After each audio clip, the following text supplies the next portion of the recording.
Hello and Assalamu alaikum everyone. This is Kashif Kamran, your tutor, and I welcome you to the day 4 of the Advanced Audit and Assurance Practice to Pass session for December 2018 examination being organized by ACCA Pakistan. Now the agenda of the fourth day is to look at other assignments. Now this is a very important agenda item because I am looking at other assignments uh, after a lapse of almost 2 practice to pass sessions. The last time I conducted a session on other assignments was in March 18. Then in the June 18 and September 18 practice to pass session, I didn't had any discussions on other assignments. And now for the December 18 session, I am doing the other assignments again. Now, just before I start on my emphasis to other assignments and what I will be doing in other assignments in the session today, I would like to do a crisp recap of the previous 3 days. Now, on the very first day of this practice to pass session, we were drilling the business risk and the risk of material misstatement. And I carefully informed each one of you the marking scheme for business risk and risk of material misstatement, and we did practice on both the business risk and the risk of material misstatement so that you are very clear on drafting the answer. Then on the second day, we were discussing evidence and procedures. And again, I, I have given you a careful marking scheme of evidence and procedures, and even conducted an exercise with you on writing evidence and procedures. Then on the day yesterday, we were discussing ethical, professional, and quality control issues, where I did mention the revised marking scheme which was used in September 18 exams, and we did discuss each of the question which came in September 18 exams to give you a fair idea of how you attempt a question on ethical, professional, and quality control issues. Now that is bringing us to the fourth day today, and the agenda of the fourth day today is to work on other assignments. Now, when I conducted the March webinar, which you can access on the Vimeo ACCA Pakistan channel, in the March webinar, I conducted specifically the prospective financial information. And prospective financial information came as a question in September 18 exams, the last exam sitting. So I will not be giving any emphasis to prospective financial information. One reason is that I have already conducted it, so you can access the March 18 webinar. And the second reason is that the question has already come in the last exam setting. Secondly, forensic. If you want to get good on forensic, I have already drilled forensic in my March 18 webinar. So you have a resource available to go down and see the March 18 webinar for forensic. I have to spend time today on two very important other assignments. One being the due diligence review, and the other being the performance information, audit of performance information. Now, first of all, due diligence has a potential for December 18 exams, and irrespective of the potential, PFI and forensic is already available in March 18 webinar. So I want to focus on due diligence review and on the performance information, which is also known as the key performing indicators. So the session questions today consist of 2 questions from due diligence, because that is a bigger topic and is a bit complex topic to understand. And then 1 question on performance information, because that is a comparatively easier topic to understand. And then I have given you 2 home assignments for you to practice, one on performance information and one on due diligence. Okay, let's start on with the agenda, and let's start on with the agenda from due diligence, and let's start to understand what basically a due diligence is in terms of knowledge, and then see what exactly the examiner asks you in a question on due diligence and how many times This question has come in the past paper, and how many past papers can you practice for this topic? Now, in terms of the articles, which I am recommending you on a regular basis since the day one. Now, for the day fourth, there is yet another article. This time, the article is not on due diligence. Rather, the article this time is being written on performance information. So, if you want to be good on performance information, which is the topic I will be covering today as well, and you want to explore the knowledge on performance information, then you will access the ACCA website where the articles are available, and you will explore this article on performance information, which will really give you a good insight on performance information. If I just give you an overview of that, when you go to the technical articles on the ACCA website and you scroll down, you will find an article which is on this topic right here in front of your screen: performance information in the public sector. That is a very, very important topic. And since this article was published, the examiner has been very habitual or very regular of asking a question on performance information. This topic has come very regular since 2014 exams, and might be or might not be in December 18, but irrespective of that, this is a syllabus area to P7 or syllabus area to advanced audit and assurance, and you should be having a clear focus on this area. So please do read this article, which is being recommended. Okay, so back to the presentation. Now, I will be drilling today two areas, one being the due diligence, which is on the left, one being the performance information, which is on the right. Now, I will first do due diligence and we'll do the past papers. Then I'll do the performance information and we'll do the past paper. So let's first have a very clear focus on the due diligence review. Now, the very first thing, when a question comes on due diligence, it mostly focus on matters and it mostly focus on additional information. Now, I hope you remember while I was conducting the day two with you, there were a lot of students asking for how to write additional information. And I told students that you have to wait for the day four, where I will be guiding you on additional information. And already there is a question from um, Ali Chaudhry asking, sir, you have to explain additional information also.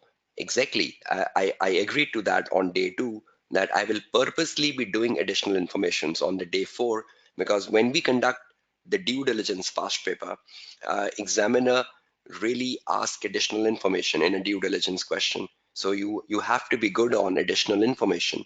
And once you learn additional information from the topic today, you can also apply that to a question on risk, because mostly examiner in the question number one, when the examiner asks a question on risk, also asks for writing additional information for 4 to 5 marks. So you will understand the way to write them.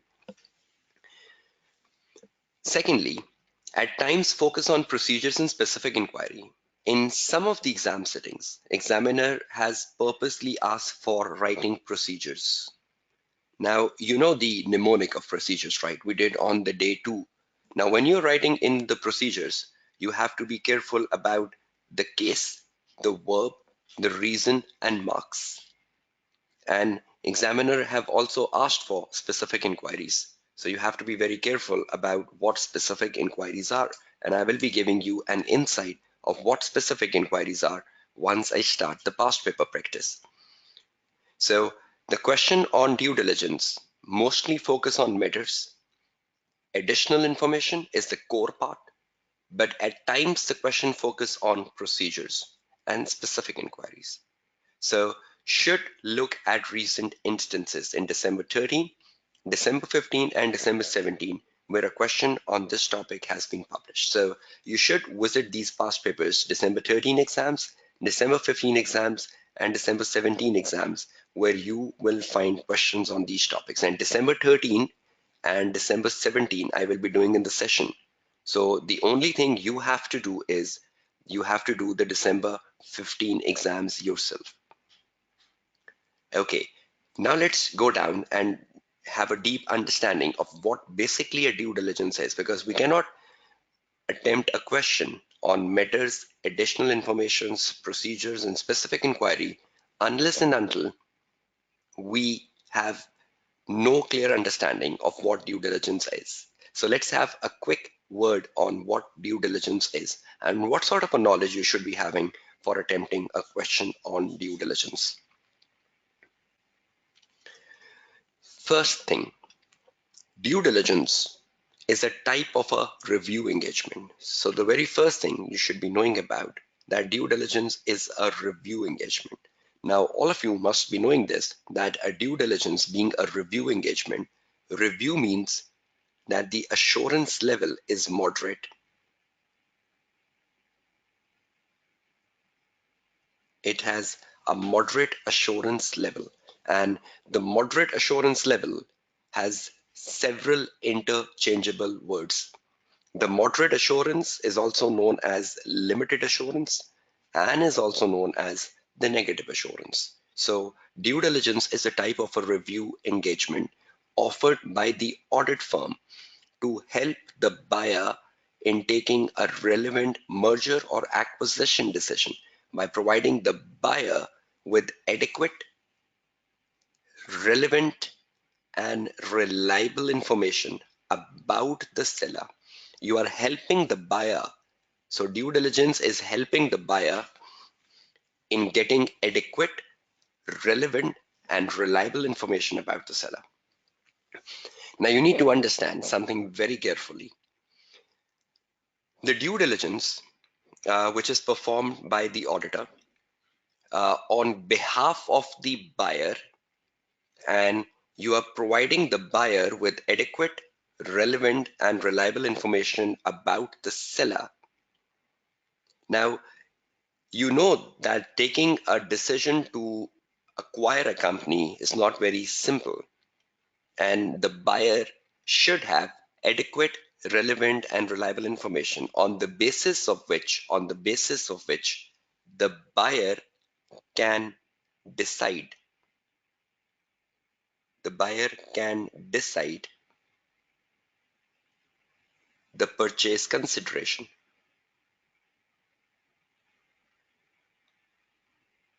I hope you remember the question we did on the day 2 on goodwill from September 18 exams.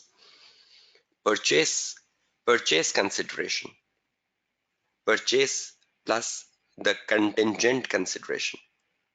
At what price to buy the company? At what price to buy the company? And if you remember the day 2 question we did on goodwill for procedures, that include the breakdown of the goodwill. And in that, we had a purchase consideration and a contingent consideration. And if you remember, the fair value of the net assets was coming from the due diligence report of an independent auditor. That is the topic we are doing today. And I hope you remember. And I hope you remember that in that question on goodwill, I did emphasize that when we conduct the topic due diligence, you will get a better insight of what basically a due diligence is. But the fair value of the net assets was the was the responsibility of the auditor conducting the due diligence. So you need to provide the buyer with adequate, relevant, and reliable information about the seller. That information will help the buyer in deciding the purchase and the contingent consideration. And that information will help the buyer in taking the relevant merger or acquisition decision. So the one of the responsibility of the auditor when he's conducting the due diligence is that he has to determine the fair value of the net assets.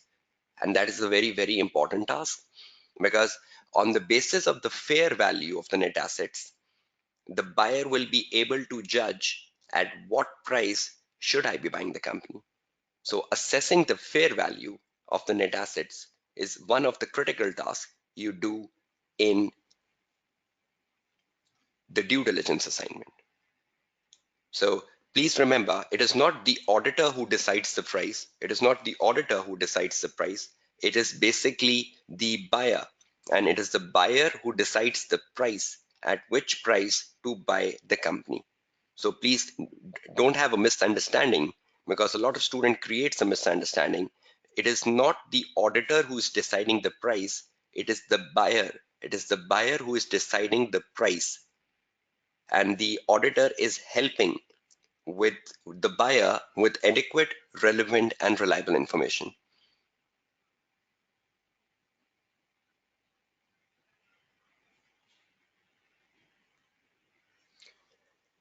Due diligence review critically evaluates diversified aspect of the seller business to help the buyer in taking a sound buying decision. So due diligence critically evaluates. What it critically evaluates? Diversified aspects of seller. So when you are conducting a due diligence, try to understand the scope of the due diligence. The scope of the due diligence is that it looks into the diversified aspects. Scope. So if the examiner asks you, which the examiner has asked for in the previous questions, scope of the due diligence. The scope of the due diligence is much broader than the scope of the audit, because in the audit, we are only looking at the financial statement. But see what has been written in the second bullet. The due diligence critically evaluates the diversified aspects of the seller business to help the buyer in taking a sound decision. So see, taking a decision whether I should buy the company or not is not something easier. So the buyer is being helped by the auditor, and the auditor is helping the buyer in taking a relevant merger or acquisition decision. Right? So, but try to understand the scope of it. The scope is diversified aspects of the seller. So that means the scope of the audit and the scope of the due diligence, there is a big difference, because in the audit, the only scope is to look at the financial statement and is to express an opinion on the financial statement. Whereas in a due diligence, even though we are giving a moderate assurance, but we are looking at the diversified aspect of the seller, so we can provide adequate, reliable, and relevant information to the buyer so that the buyer can decide the price at which he should buy the company at. So from this particular slide, we got to know the assurance level of due diligence, and we got to know the scope of the due diligence, that what exactly the auditor do when he's conducting a due diligence on behalf of the buyer, and how he helps the buyer in taking a relevant decision. Now, diversified aspects of the seller. What's the definition of a diversified aspect of the seller? This is the diversified aspects of the seller. Scope of the due diligence. When I say diversified aspects of the seller, see the diversified aspects of the seller: financial, commercial, operational, technical, IT, legal, HR, human resource. So you're looking at the seller from almost like 7 angles, or you are looking at the seller from almost like 7 aspects,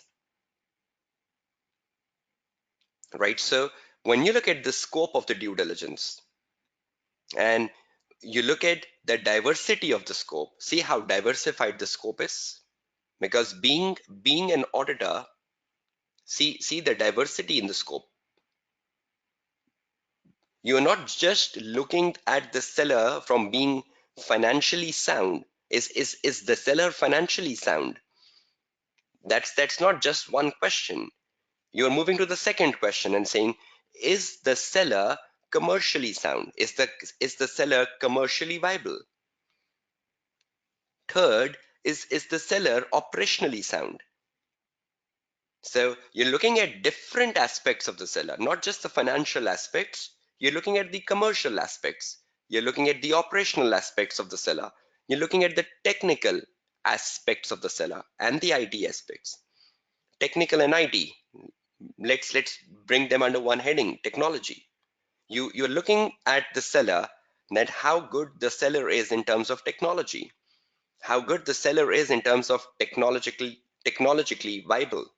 Is the seller viable in terms of technology? Is the seller using technology? Then legal. Is the seller legally viable? Are there any cases on the seller? Are there any litigations on the seller? Are there any court cases on the seller? So the buyer will be very much interested to know that are there any cases against the seller? Are there any litigations against the seller? So, and the lastly, human resource. How much resources you have, how much staff you have. So you're looking at the number of the human resource, not just the number of the human resource, you're also looking at the skills of the human resource. You're also looking at the competence of the human resource. You're looking for whether most of the human resource is skilled or unskilled. So see the diversity, not just financially, commercially, operationally, technologically, legally, and human resource. So see from how many diversified aspects you're looking at the seller, and then you have to provide adequate, reliable information to the buyer. And on the basis of this information which you are presenting to the buyer will take a decision. So the buyer will know the company he's buying, that how the company is financially, number one. The buyer will know how the company is commercially, number two. The buyer will know how the company is operationally, three. The buyer will know how the company is technologically. The buyer will know how the company is on the legal grounds. And the buyer will know how the company is on the side of the human resource. And that bigger picture, or that holistic picture, will help the buyer in taking a relevant decision. So see how big picture you're giving to the buyer. You're giving a holistic view. You're giving a like a helicopter view of the seller to the buyer. And the buyer will be in a better position, right, to determine the price and to decide whether he should buy the company or not. So I hope all of you understand how diversified the scope of a due diligence is in comparison to that of an audit. But the assurance level in a due diligence is moderate, whereas the assurance level in the audit is reasonable, right? And there was a question from Janet. Doesn't due diligence creates a self-review thread? Janet, due diligence is a permissible engagement as per the IESBA code of conduct. So even though if there is a self-review thread, we can have different teams, because when one service is permissible by the code of conduct, then we can apply the safeguard. But if the service is not permissible by the code of conduct, then we cannot apply the safeguard. So due diligence is a permissible service, right?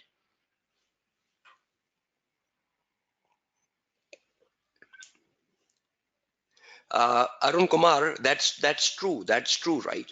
That in a due diligence engagement, when you formulate a team, the team will consist of many experts, because in an audit firm like a Big Four, you have a proper department which conducts a due diligence engagement, and that department do have very skilled resources. Uh, what if it is a listed company? Same. This is a permissible engagement, right? Whether it is a listed company or a non-listed company, if there are ethical threats, those ethical threats can be mitigated, because as per the code of conduct, providing a due diligence is a permissible service. So if there is a self-review threat, or if there is a self-interest threat, those are permissible. Those are permissible, right?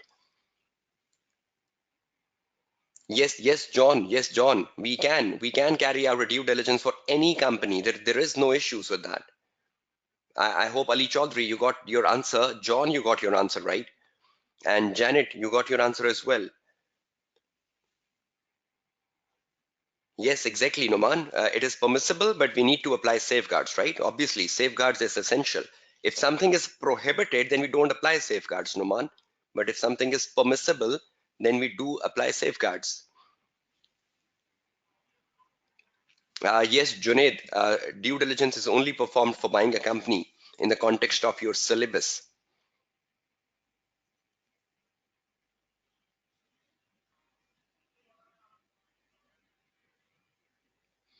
Yes, even in the case of the conflict of interest, then we need to apply the safeguards of conflict of interest. So you can apply the safeguards of conflict of interest. In all contexts, due diligence is permissible.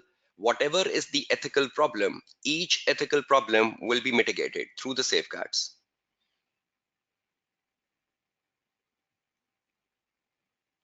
And most of your questions will be solved when we start taking an exam paper. So I'm just stopping your Q&A currently and moving back towards the lecture.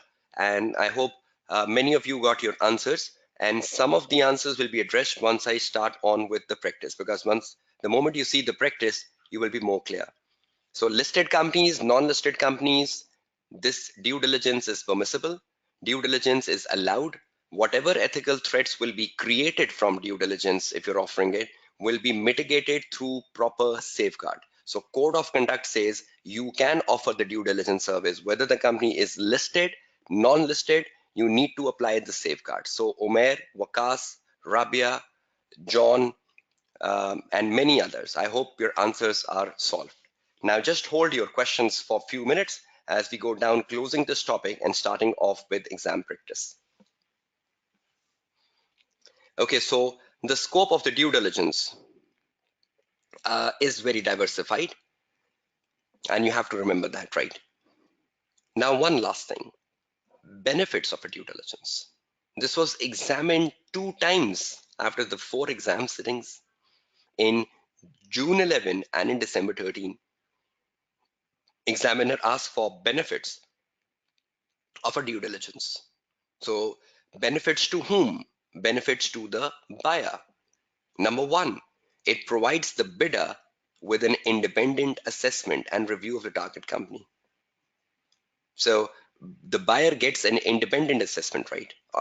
The buyer gets the independent assessment and review of the company he intends to buy. So that's one of the main advantage.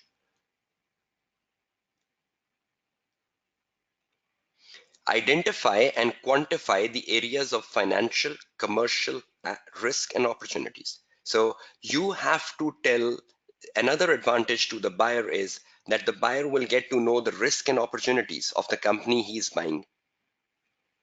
Financial, commercial is just an example. You know the scope. Financial, commercial, legal, HR, technologically, operationally. So the buyer will get to know the risk and opportunities of the company he's buying. Rather, the buyer will get to know the complete SWOT analysis. The buyer will get to know the strength, weakness, opportunities, and threat of the company the buyer intends to buy. So the due diligence helps the buyer with an independent assessment, number one. The due diligence helps the buyer in knowing the risk and the opportunities of the company he intends to buy. It even gives assurance to the provider of finance, the bank, because when you acquire a company, you to acquire a company, you seek a bank loan.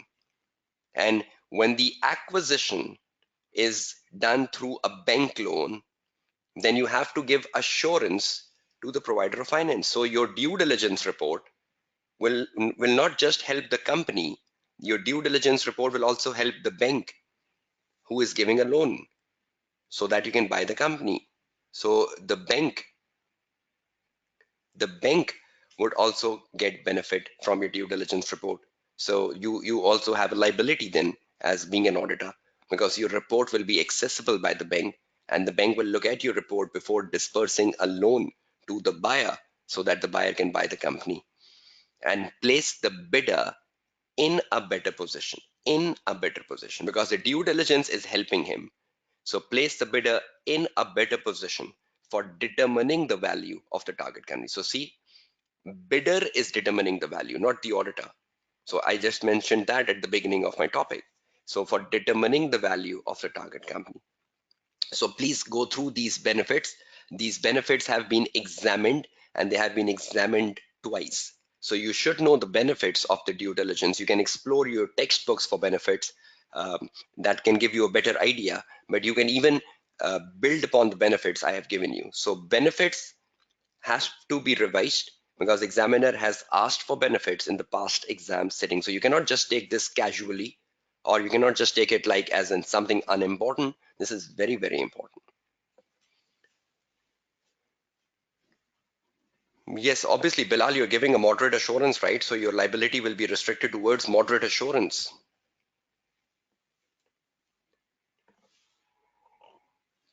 Saima, not at all, not at all. The auditor cannot do so. Any, uh, you can offer due diligence, right, to any company. Whichever company is asking you to that, can you do a due diligence on my behalf? And your answer will be yes. So as simple as that. That means you can offer the due diligence to any company,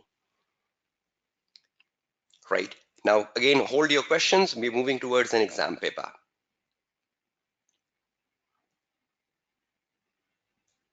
Yes, Kunal, that is in the tone of a moderate assurance, right? That is in the tone of a moderate assurance, which is basically the negative assurance. Okay, now if you're clear with the knowledge of due diligence, let's start looking at the exam paper, that how this knowledge will help you with the exam paper. Now, the moment you look at the exam paper on due diligence, now try to understand this very carefully. Again, the sketch answers have been given to you, and I'll be using them in my session today. And I will be using the sketch answers and improving my sketch answers for the sake of practice. Now, just before I take on the sketch answers, let me do with you an exercise to give you an insight on the type of questions you have got on this topic. So concentrate on this very carefully. When we look at the due diligence as the first topic we're looking for in the session today, and we look at the past questions on due diligence, you have to be very careful about the past questions which have come on due diligence. Number one, the past questions on due diligence is a blend of knowledge plus specific case oriented requirements. This is one of a topic in advanced audit and assurance where examiner has used knowledge a lot, like asking you what is the benefit of a due diligence, like asking you what is the difference between audit and a due diligence, like asking you what is the purpose of due diligence. So many times in the past paper, the examiner has tried testing your knowledge. So that is the reason I'm writing my first bullet, that the questions on due diligence is like a blend of knowledge plus specific case oriented requirements. Let's see what has been a blend of knowledge in the past papers. When you look at the blend of knowledge in the past papers, examiner has asked you the benefits of due diligence.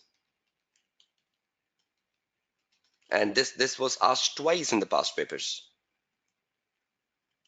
Secondly, the examiner has asked you what is the purpose of due diligence.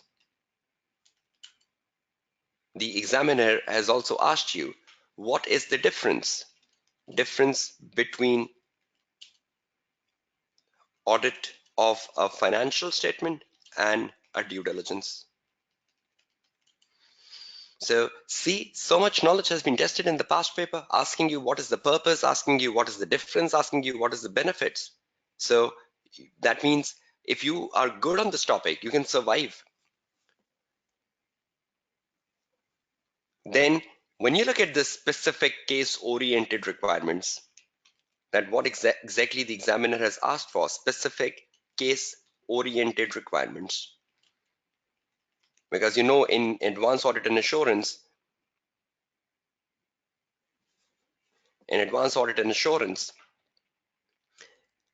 you cannot get a complete question on knowledge. It has to contain specific case oriented requirements. Number one, additional information. is such a key requirement of this question. And additional information has come thrice out of the, the 4 exam settings. So you can imagine how important additional information is in this topic.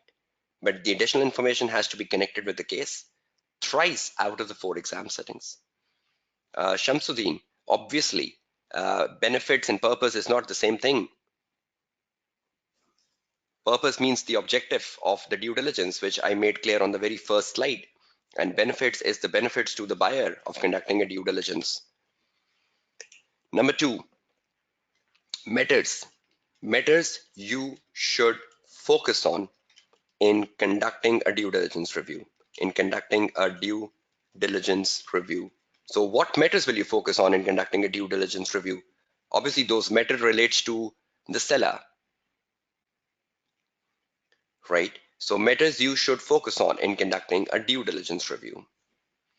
So again, those matters will be in the case study, which you should focus on. No, Shahrukh, implications are not part of due diligence. Wakar, can auditor do spy over the seller? Obviously, auditor is not doing spying over the seller. Already the seller has agreed to sell his company. That is why you're conducting a due diligence. Already the seller has opened the door of his company that anyone interested in buying my company can buy it. So already the seller has given the permission to call in the auditor. And after the permission of the seller, you've started with the due diligence. So it's not like a spying, it's like a permission already given. Yes, Rabia, those matters will be in the case, right? We'll start the case. The matters will be in the case, the matter relating to seller. Matters you should focus on in conducting a due diligence reviews. Which matters? Matters relating to seller, which will be of interest to the buyer. So matters relating to seller, which will be of interest, to the buyer. So buyer will be interested in knowing something about the seller, right? Abdullah, I have already made that question clear, I think, before you join in, so I'm not responding to that question. Already made clear in my session, would be part of the recording, so you can consider that after you get the recording of the session. Okay, then next, procedures. Procedures have come once out of the 4 exam settings. So examiner tends to ask procedures not very frequently, but once. And that once was in December 17, which I will be doing in the session today. Then specific inquiries. Specific inquiries even came once out of the 4 exam settings. I will be guiding you on how to do specific inquiries, but this came in December 15 session, which you have to do as your home assignment. So when you look at the specific case-oriented requirements, there are 4 specific case-oriented requirements. Additional information, the key success factor, matters you should focus on, procedures, you know how to write procedures from day 2, and specific inquiries. So this is how a past paper analysis looks like for due diligence. Muhammad Danish, obviously once I start practice, so I would be guiding you on that, right? So at times, most of you raise questions before something is to happen in the session. So that's the reason that hold your questions for the last 15 minutes, because when you concentrate on the session completely, a lot of your questions will automatically mitigate. So rather than keeping uh, keeping your questions on the screen, it's better to concentrate on the session, because most of the things you're asking is in the next 1 hour. So it's better to concentrate.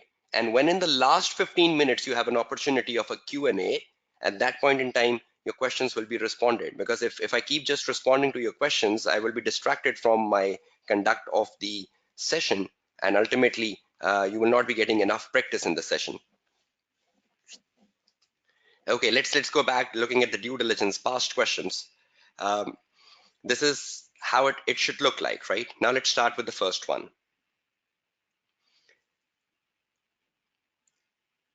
If I take you to the day 4 agenda, and in the day 4, we look at the session questions. The first one to scan out is the big question, which came in December 13 exams. And this was at question 2 at that time, December 13. And at that point in time, the question 2 used to be of 25 marks. So when you look at this question in front of your screen, which is from December 13 exams,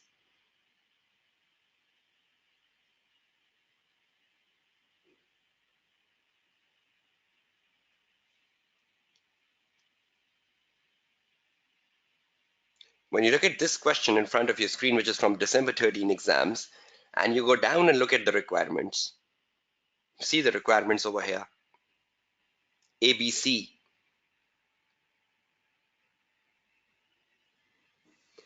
Now, when you look at these ABC requirements, the first requirement is knowledge. Discuss 3 benefits of a due diligence to Baltimore. Baltimore is the buyer. So examiner is asking for 3 benefits.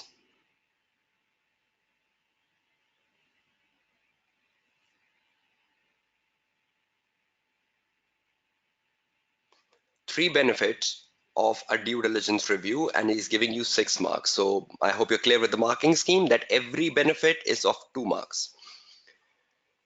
So 6 marks, no relevance to case. It's just your bookish knowledge that what benefits generally a buyer gets when he gets a due diligence performed.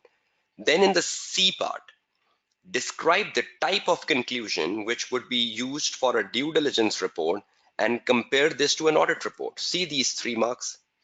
Describe the type of conclusion between an audit report and a due diligence report. And I've just given you that in my lecture, that the conclusion in a due diligence is moderate assurance, and the conclusion in the audit report is a reasonable assurance.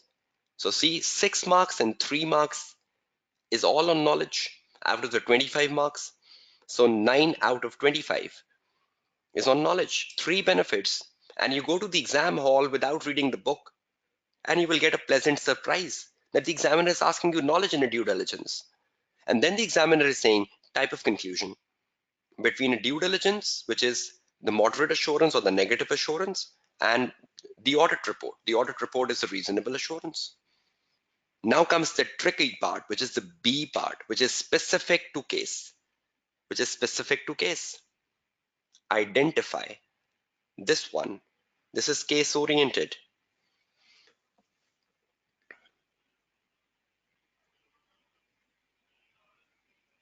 It says, identify and explain the matters which you should focus on. You is the auditor here, right? And the auditor is conducting the due diligence on behalf of the buyer. So identify and explain the matters you should focus on.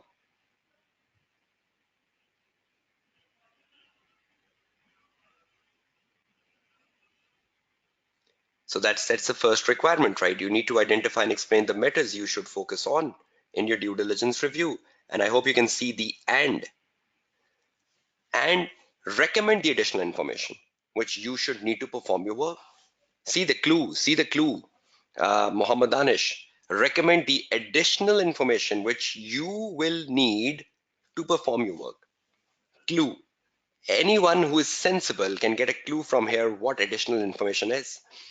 Recommend the additional information which you as the auditor, which the auditor will need to perform your work. So what information will the auditor be needing from the seller for him to perform the work? So what information? Information means documents. What documents will you be needing from the seller for you to conduct the due diligence? Because without the information, you cannot conduct the due diligence. So first of all, the examiner is saying identify and explain the matters, and then the examiner is saying recommend the additional information. So we have a visible and, so that means the marks will break. We have 8 marks for matters and we have 8 marks for additional information. So 16 marks are there, right? Let's see this requirement. on the Word file and see how to drill down this requirement. Now, this question, which came in December 2013, question number 2, and we're looking at the part B, which was the case-oriented requirement, which is the case-oriented requirement. And it asks for identify and explain the matters you should focus on and recommend the additional information and recommend the additional information you should need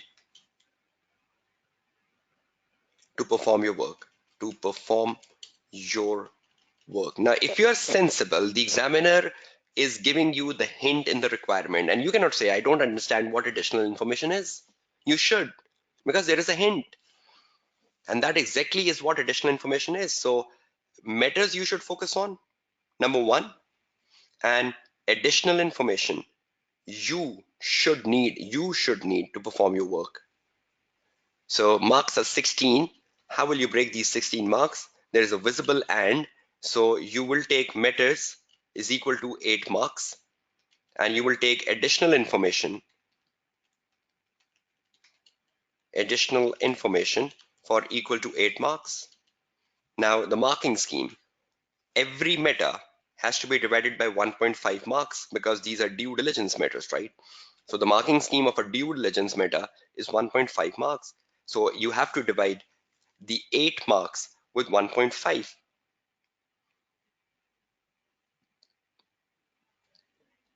And that means you will be writing approximately 5 to 6 matters. So 8 marks, and every meta is worth 1.5 marks because that is the matter of a diligence, which the examiner says is worth 1.5 marks. And then additional information, just like a procedure, is worth 1 mark. So 1 mark per additional information. So you have to write 8 additional information. So that's the marking scheme for additional information. Now let's see how to go down with it.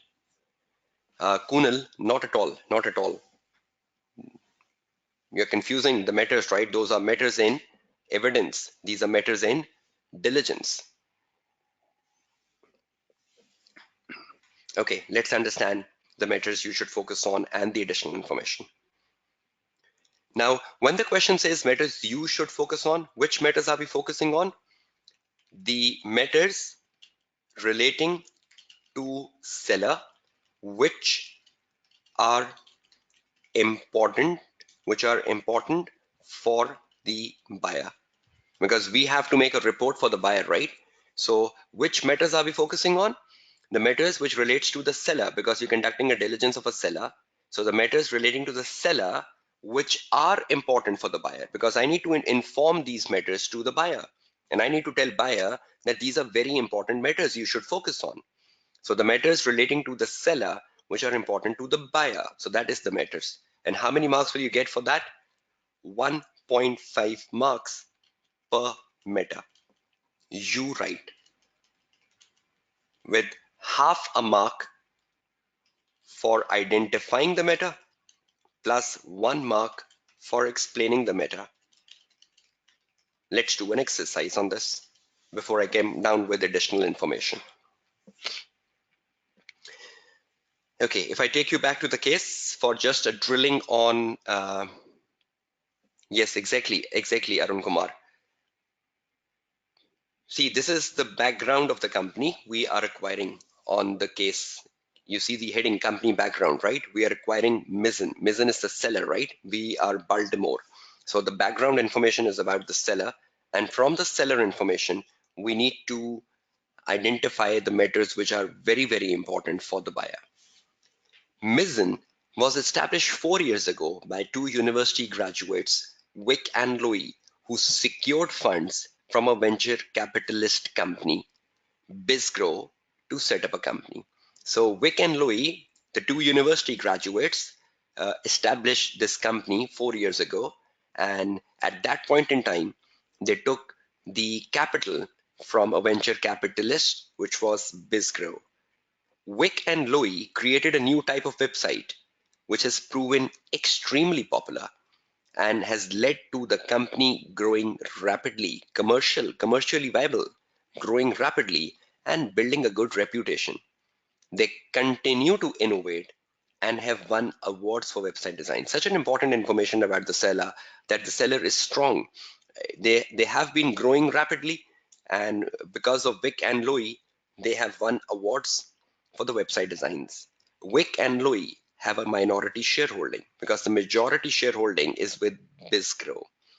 Now, if you are the auditor and you need to inform something to the buyer, there are some important informations in the first paragraph, right?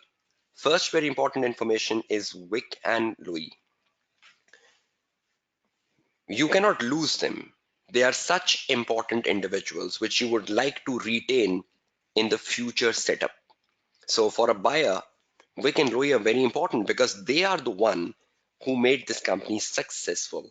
So if you want the future success of this company after the acquisition, you want to retain Wick and Louis in your company, which is important. Secondly, you need to buy this company from Bizgrow because Bizgrow has the majority shareholding.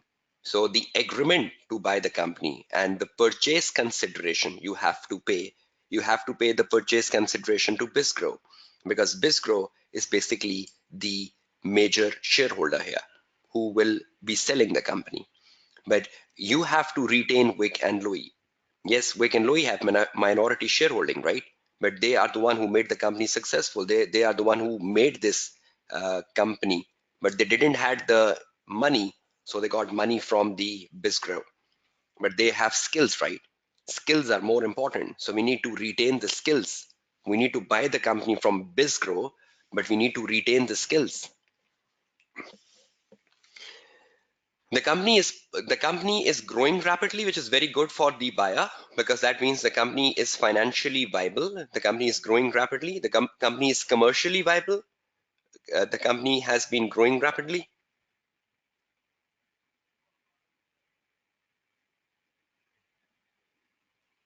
and building a good reputation. So this is a very important point for the buyer, that this is a strong company and they have won awards, which is so good. So that means the company has a good reputation. The company is financially strong. Wick and Louis are the two very important individuals here.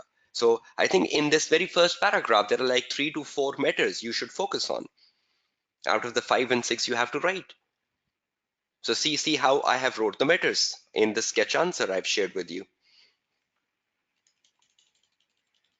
This answer is already shared with all of you. And here see how I have written the matters in front of your screen. Matters to focus on. See the heading and the paragraph. Wick and Louis. See how I wrote under Wick and Louis. Wick and Louis are very important for Baltimore, the buyer, in a post-acquisition scenario, as they are the one who made Mizzen successful. Wick and Louis has the technical competence to develop websites, which is a major source of income for Mizzen. Thus, both the individuals are the critical success factor of this acquisition, and Baltimore would not like to lose them. See, meta. Why in the exam you have to think why this matter is important for the buyer. See how I wrote the answer. I wrote it from the buyer perspective. So do you all agree Wick and Louis is very important to the buyer who's buying this company? The success depends upon the Wick and Louis. The second matter, Bizgrow.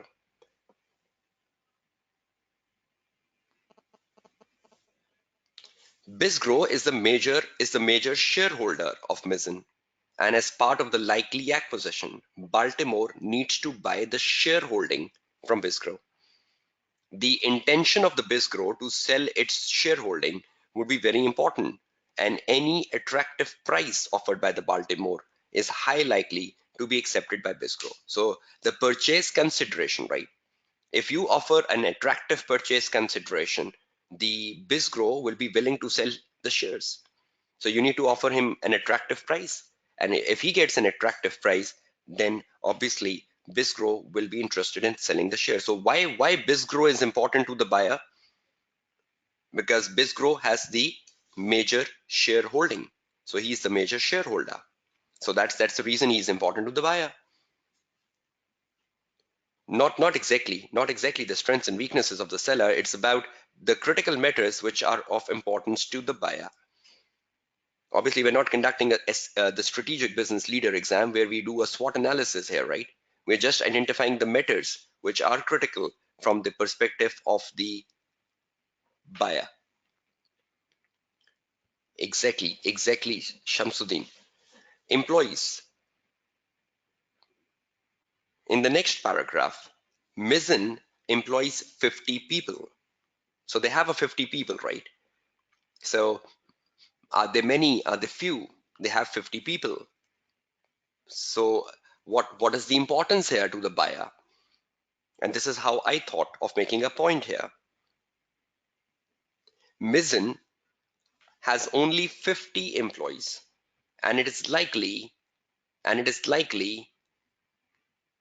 yes, exactly, Kinza, you can write it perfectly. I'm skipping some points so that I can move on to the other one. You can definitely write that point. Mizzen has only 50 employees, and it is likely that most of these employees are skilled, possessing technical competence, because obviously the company is making websites. So the staff they have would mostly be skilled staff, would mostly be technical staff. So that is not a wrong assumption, right? Mizzen only has 50 employees, and it is likely that most of these employees are skilled. Baltimore would need to retain these 50 employees due to their skilled nature. I cannot downsize them because they're not unskilled, they're skilled. Normally we do downsizing of the unskilled labor first, but they're skilled, right? And imagine they have just 50 employees and the company is growing rapidly. Is there a need of more employees in future? Do you all agree with that? The company is rapidly growing. Kinsa, you already raised that point. The company is rapidly growing. So is there a need of more employees in future? So will the buyer be interested in that? That currently we just have 50 people, but in future we might be needing more than 50 people because the company is not shrinking, the company is growing.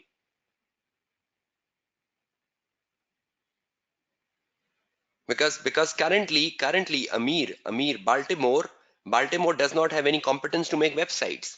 So Baltimore does not have a staff who can make the website.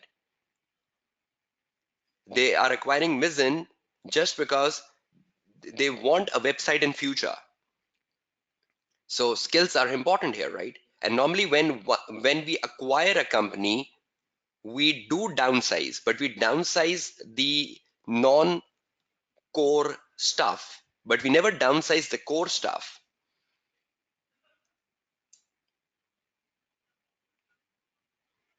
Yes, exactly, Kenza. Then one of the last point on matters, and I'm shifting towards additional information.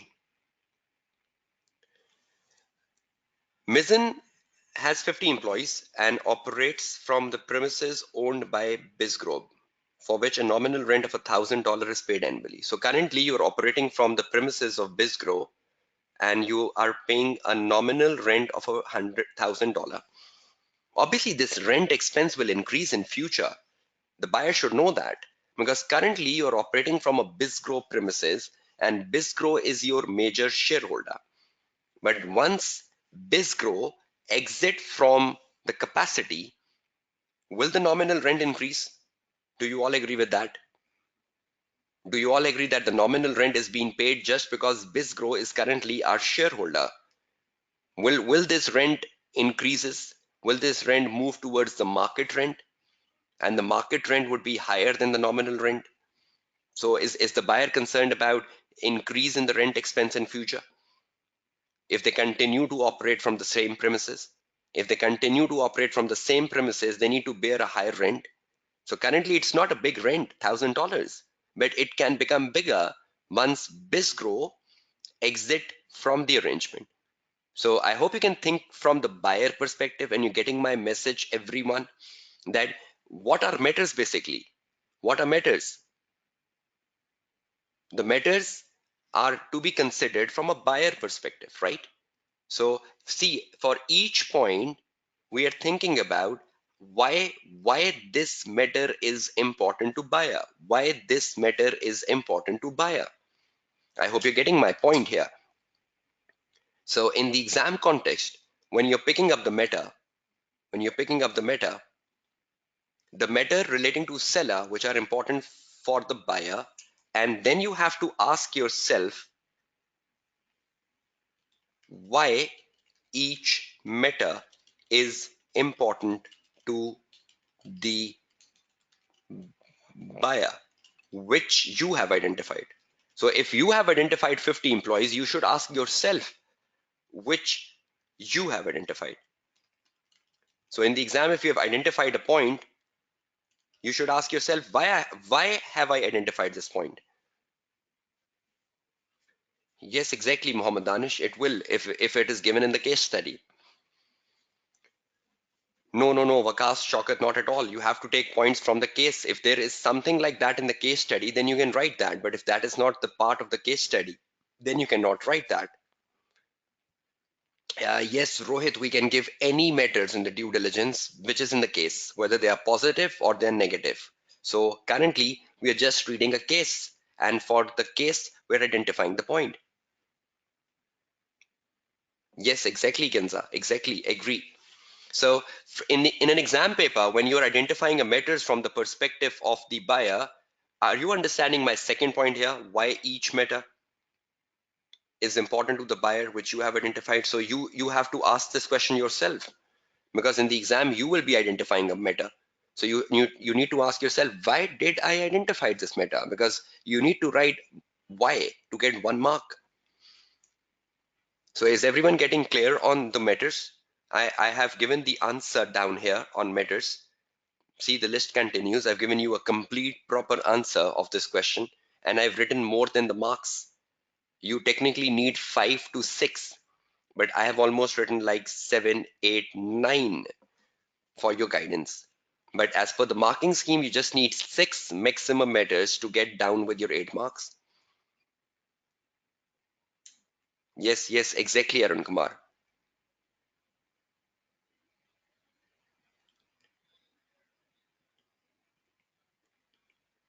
Yes, exactly, Muhammad Yusuf Sheikh. That's perfectly right.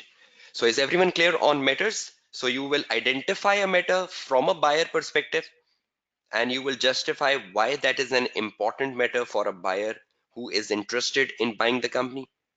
Is everyone clear with that tone of the matter? So I can shift down with additional information.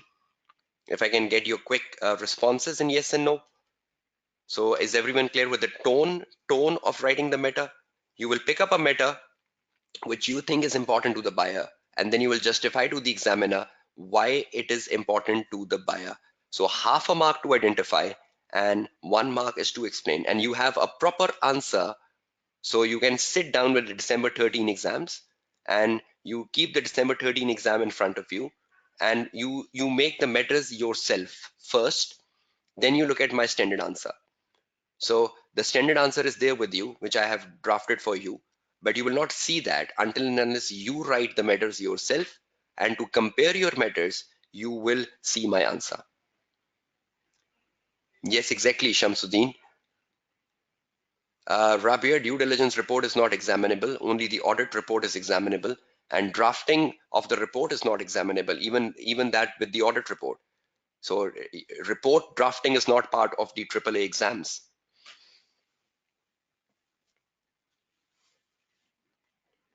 Yes, exactly, Mohammed Siddiqui. You can see my last point on your screen, financial performance.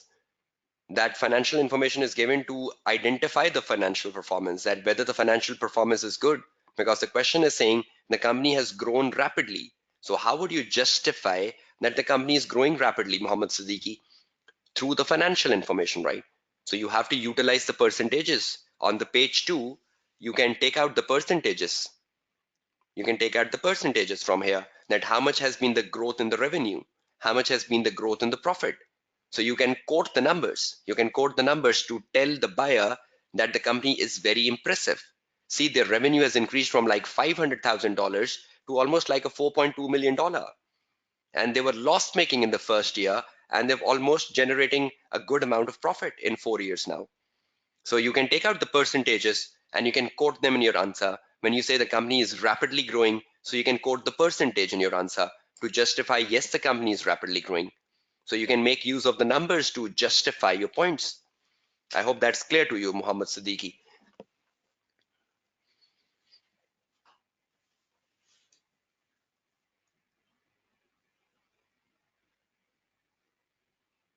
Right, so I'm exiting now from matters. I hope you're clear with matters, so you can handle matters, right? The answers are shared with you for matters.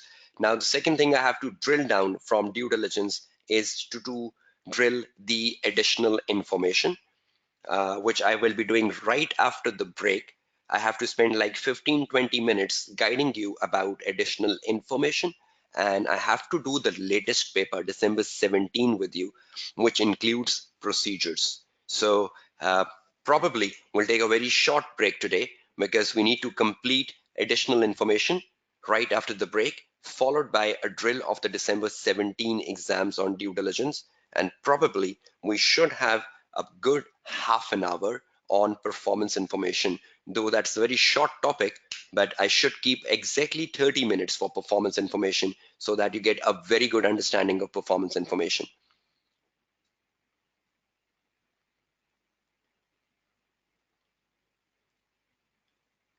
Arun Kumar, I cannot understand your question. What is the relevance of the point? There are no items of other comprehensive income recognized in any year. Um, this is just a extract of their financial position, Arun Kumar. And from the extract of the financial information, you need to identify the growths. You can identify the ratios like an operating profit margin. So within the limited information the examiner has given you, you need to involve in the numbers, right? So examiner has not given you the complete financial statement. He's just given you a sketch of the additional of the information there. Okay, it's time for the break. Hold your questions. Right after the break, we'll be starting on with additional information, the December 17 question, and then down with performance information. So many things in the agenda. So a short break for just 10 minutes, and we'll be back at 7:20 p.m. Pakistan Standard Time. So be back in 10 minutes to the live class. And Ali Chaudhry, at the beginning of the session, I made clear that I have already covered forensic in March 18 webinar, and the March 18 webinar is accessible on the Vimeo ACC Pakistan channel on Vimeo. So you can access the March 18 webinar and see the forensic. Yes, Burhan, social environmental question is the one I will be doing in the last half an hour. That's known as performance information. The name of the topic is performance information, not social environmental question. Okay, time for the break. Come back after 10 minutes into the live session. Yes, Abdullah, the matters would still remain the same because the matters will be given in the case study, whatever the company is, whatever the nature of the company is. So you just need to identify the matters from the case. And if you want a further clarification on your question, Abdullah, you can put that down on the WhatsApp group. Uh, Shamila, I hope probably you are on the WhatsApp group because that question answer will take a bit of time. So if you can put that on the WhatsApp group and I'll be responding you properly on the WhatsApp. Okay, time for the break and come back in 10 minutes.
Okay, welcome back to the live session. After the break, let's continue with further exercise on the due diligence topic. Now, prior to the break, we just drilled out matters you should be focusing on being an auditor working on behalf of the buyer, and the answer will guide you on how to write up the matters. Now let's see the additional information, because this additional information is a very key part of a question on due diligence, but is do also come at times in the first question, which is on risk. So let's understand fundamentally what additional information is. Now, the question was asking you this specific question. Recommend the additional information which you should need to perform work. And if you look at this requirement, makes the solution for you, which you should need to perform work. Now, if I just drill down additional information, number one, additional information is the information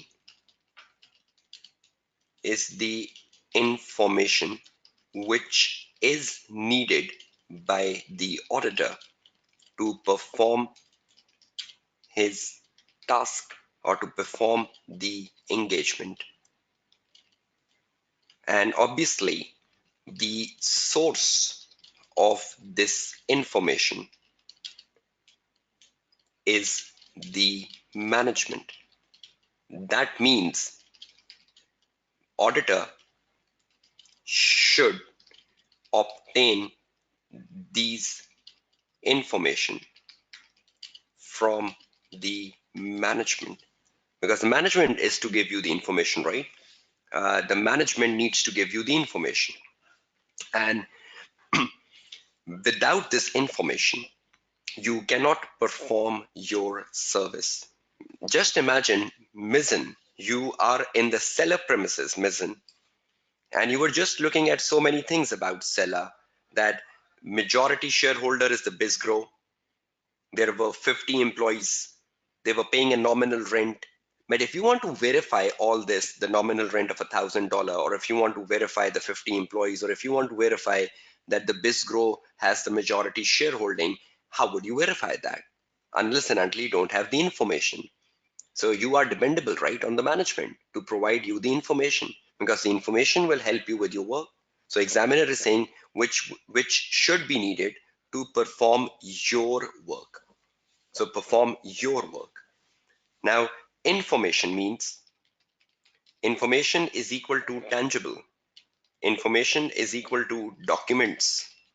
Documents you should seek from the management to perform your work. So the documents you should seek, you as the auditor, right? The document you should seek to perform your work. So what's the emphasis of the information? Tangible. How will you get marks?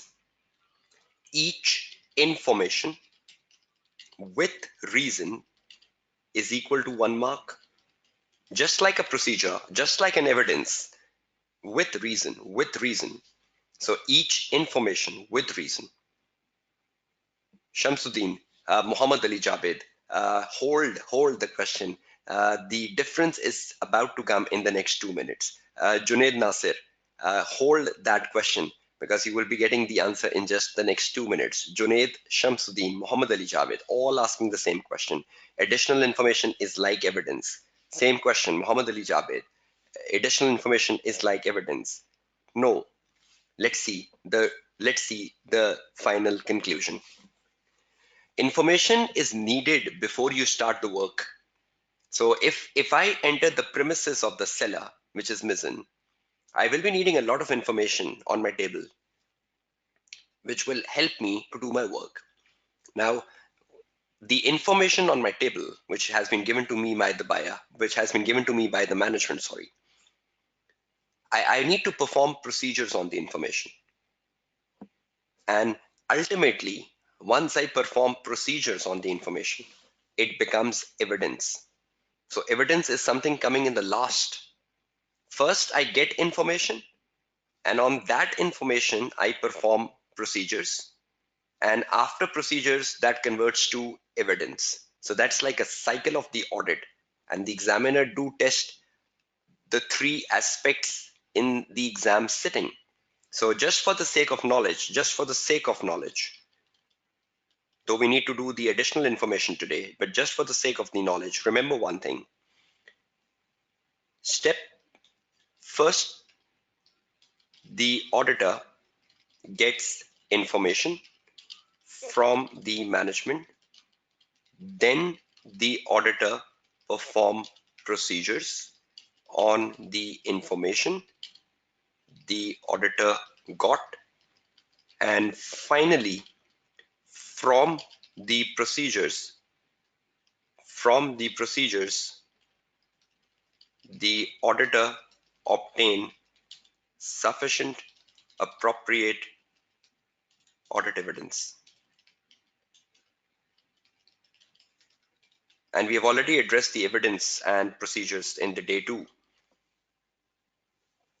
Now see how you write information. Tangible information. Now you just know the question, a bit of the question, right? We just did prior to the break. So if I just take you down the question and just tell you how would you be doing this exercise.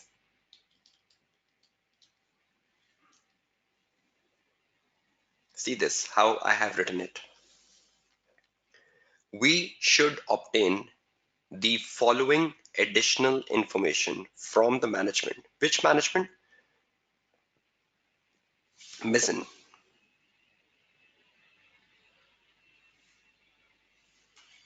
See the information. I would need which information from the management? I would need the agreement with BizGrow. See how I started writing the information? Agreement with BizGrow, that's the information. Confirming the tenure of the BizGrow investment or shareholding in Mizzen. Since how long has this investment been made? And what's the percentage shareholding? Payroll register, confirming the number of employees. Fixed asset register, confirming the number of assets. Bank statement, confirming the bank balance. That was all given in the case study, right? Cash flow forecast to see the future liquidity. Rent agreement to see the nominal rent. Expert report for the market rent. How much will be the market rent of the premises? Sales forecast to confirm what will be the future sales of this company. Financial statement forecast to see the complete forecast. Audited financial statements of the last many years. That will help me with analytical procedures. Loan agreement, confirming the principal amount of loan, because there is an interest cost coming in the financial picture. There is a interest coming in the financial position of the company. So that means they have a loan. See how I wrote them? Did I said copy of, extract of? Because if I say copy of, extract of, you're writing evidence. See, did I wrote anything before 1, 2, 3, 4, 5, 6, 7, 8, 9, 10, 11? Did I wrote anything before that? But if I write copy of the agreement, what will that become? Respond to my question. If I say copy of the agreement, what will that become? Evidence. Perfect. If I say extract of the fixed asset register, what will that become? Evidence. So am I saying that? See how I wrote 1 to 11. Is it focusing on information? Am I starting to write with information? Am I starting to write from information? But if in the exam paper, I just copy paste all this, and if in the exam paper I do this, I say copy of the agreement with BizGrow, I am writing evidence. I am not writing additional information. If I say extract of the payroll register,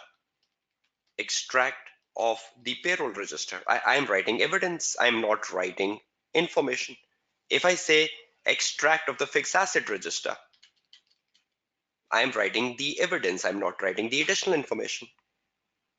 So firstly, you obtain information. Management gives you information. So when the management gives you information, the information has to be information. But when it goes to your file, so when you make a file, so either something goes in the file as like a copy, or something goes in the file as like the extract, or something goes in the copy as like the results.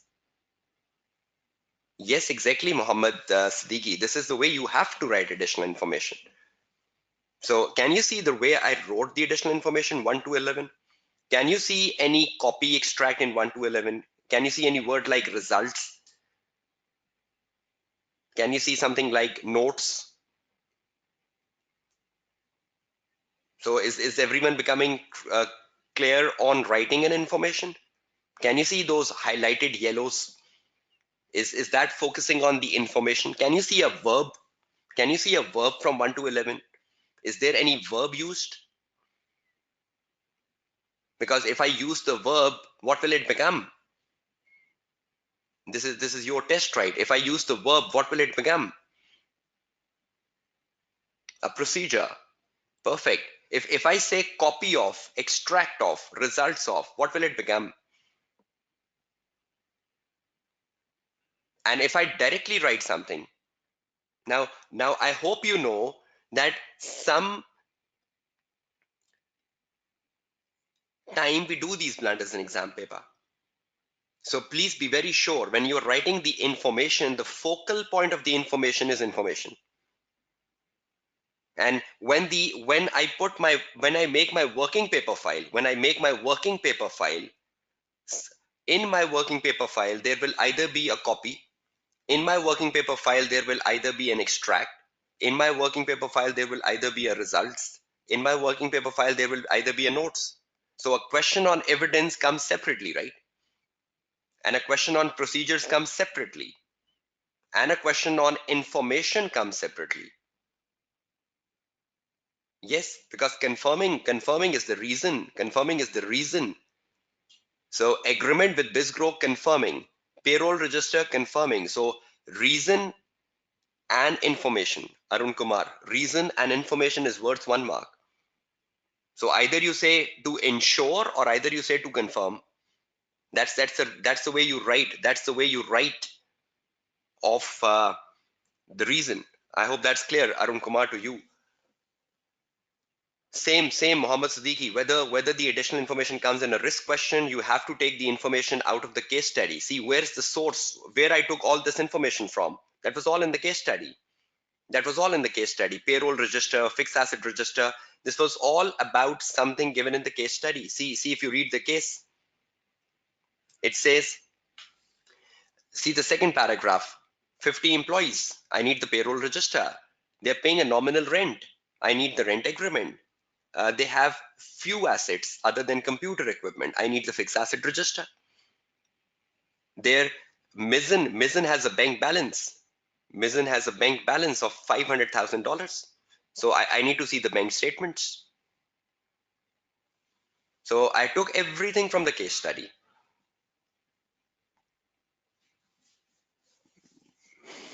You're simply confusing yourself. Bank statement is a tangible form. I agree with that. So the bank statement is the information, right? When I put that information in like my evidence, it will become copy of the bank statement. So what will I have in my working paper file? In my working paper file, I will have a copy of the bank statement. But what will I obtain from the company? What will I obtain from the management? I will obtain from the management the bank statement.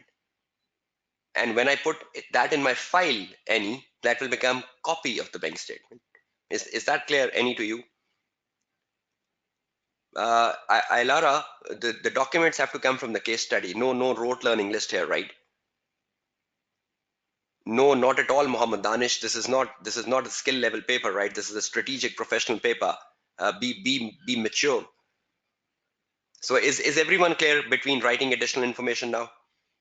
Is everyone clear so I can proceed with my next topic? Yes, you can say a list of employees.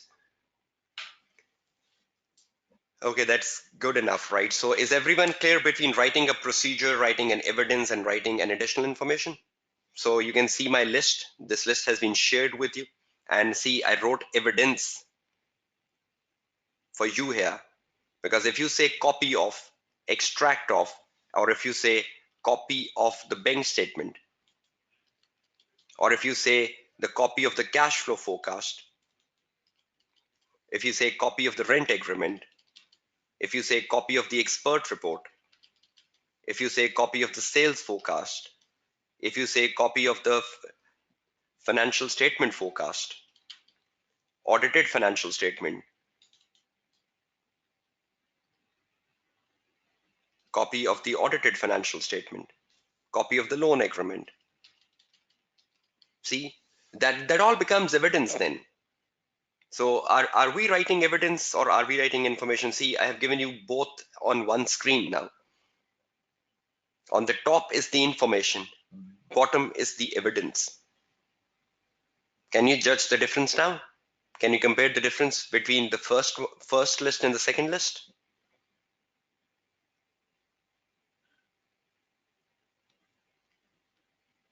Right? And if I'm writing a procedure, then I'll say review something, review the agreement, review the payroll register.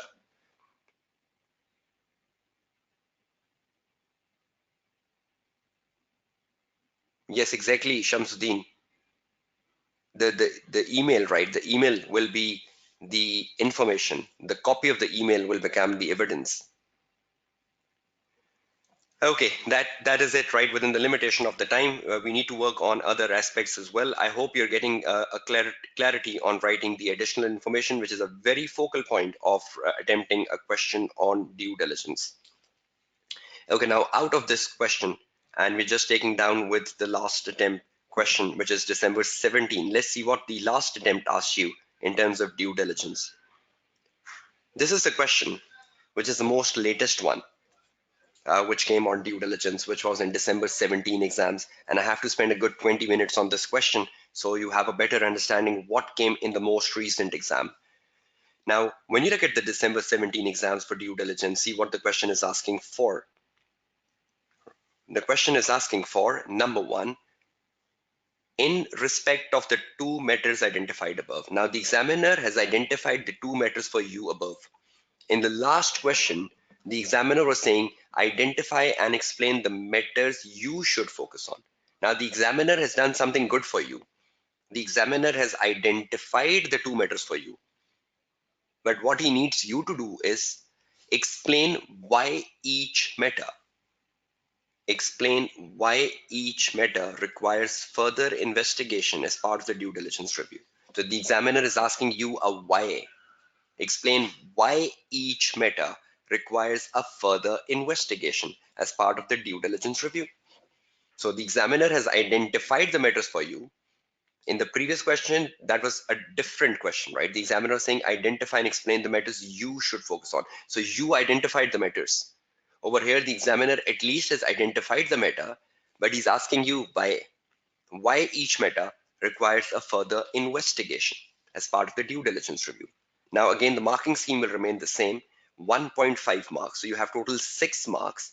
So if you can write like explain why each matter. So if you can write something like 4 here, will give you the 6 marks. The marking scheme will remain the same as from the December 13 exam. Recommend the procedures to be performed. So this time the examiner is asking procedures. And you know the procedure has to start with the verb review, recalculate, analyze.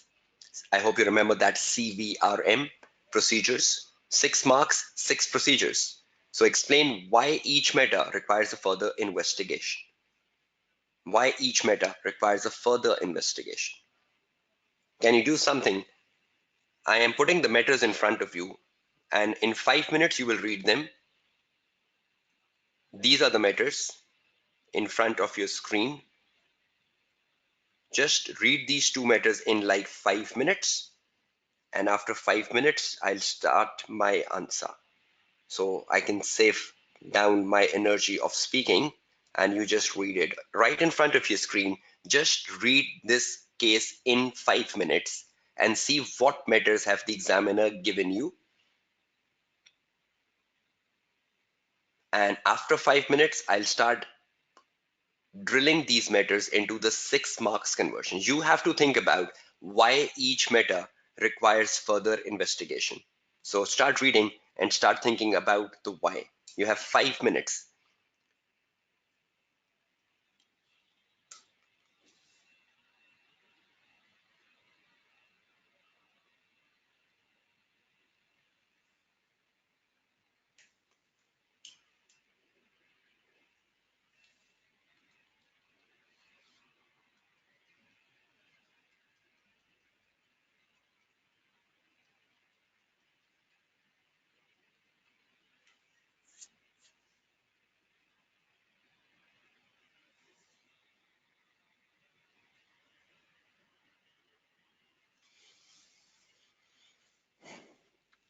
And please, once you have done the reading in the bracket of the blue box, do raise your hands so I know how many of the attendees have done the reading so I can proceed down with the answer part. But read the case very carefully, all of you.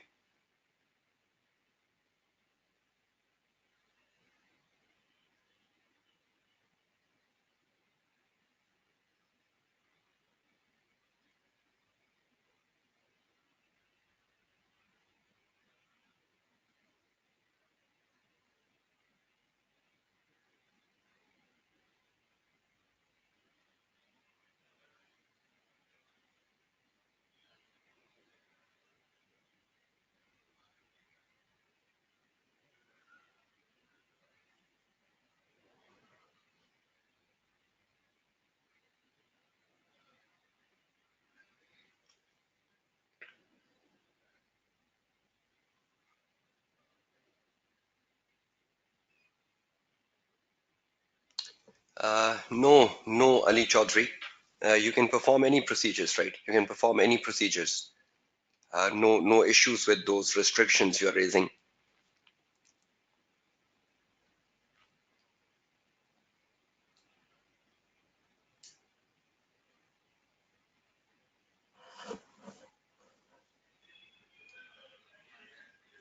Okay, you have another 2 minutes. I hope you are reading and you are identifying the point number one and the point number two because you need to give me the why answer. Why each matter requires a further investigation. You can see the two matters. Examiner has used the numerical one and the numerical two for the two matters. You need to think about the why. And I need four answers to make a 6 marks allocation. One matter relates with the receivable, one of your customer, and one matter relates with the land which was gifted to the company by the local authorities.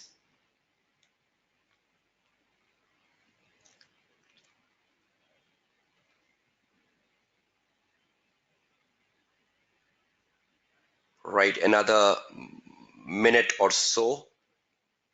This is the latest question you're reading on your screen, December 2017, which came as the most recent question on due diligence. Let's see if you can get a question on due diligence.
Okay, the time is up, and the answers from The answers coming from most of you so far after reading the case are very good enough answers. Let's see the final picture of this question. Now, I have already shared a sketch answer with you, which I will be using in the session to make it look like a proper paragraphs. And the marking scheme has been given above. The marking scheme is 1.5 marks per meter, same like the December 13 exams. And the secondly, it has 1 mark per procedure. We have to write 6 procedures, right?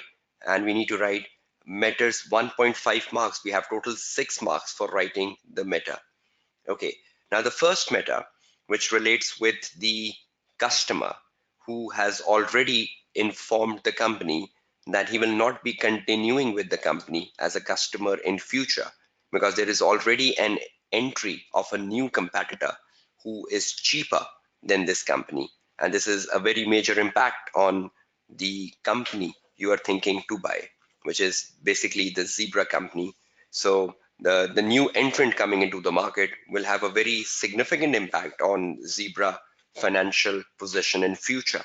And one of the customer of the company, which generates 5% of the sale, has already served a notice on the company that he will not be continuing with this company in future.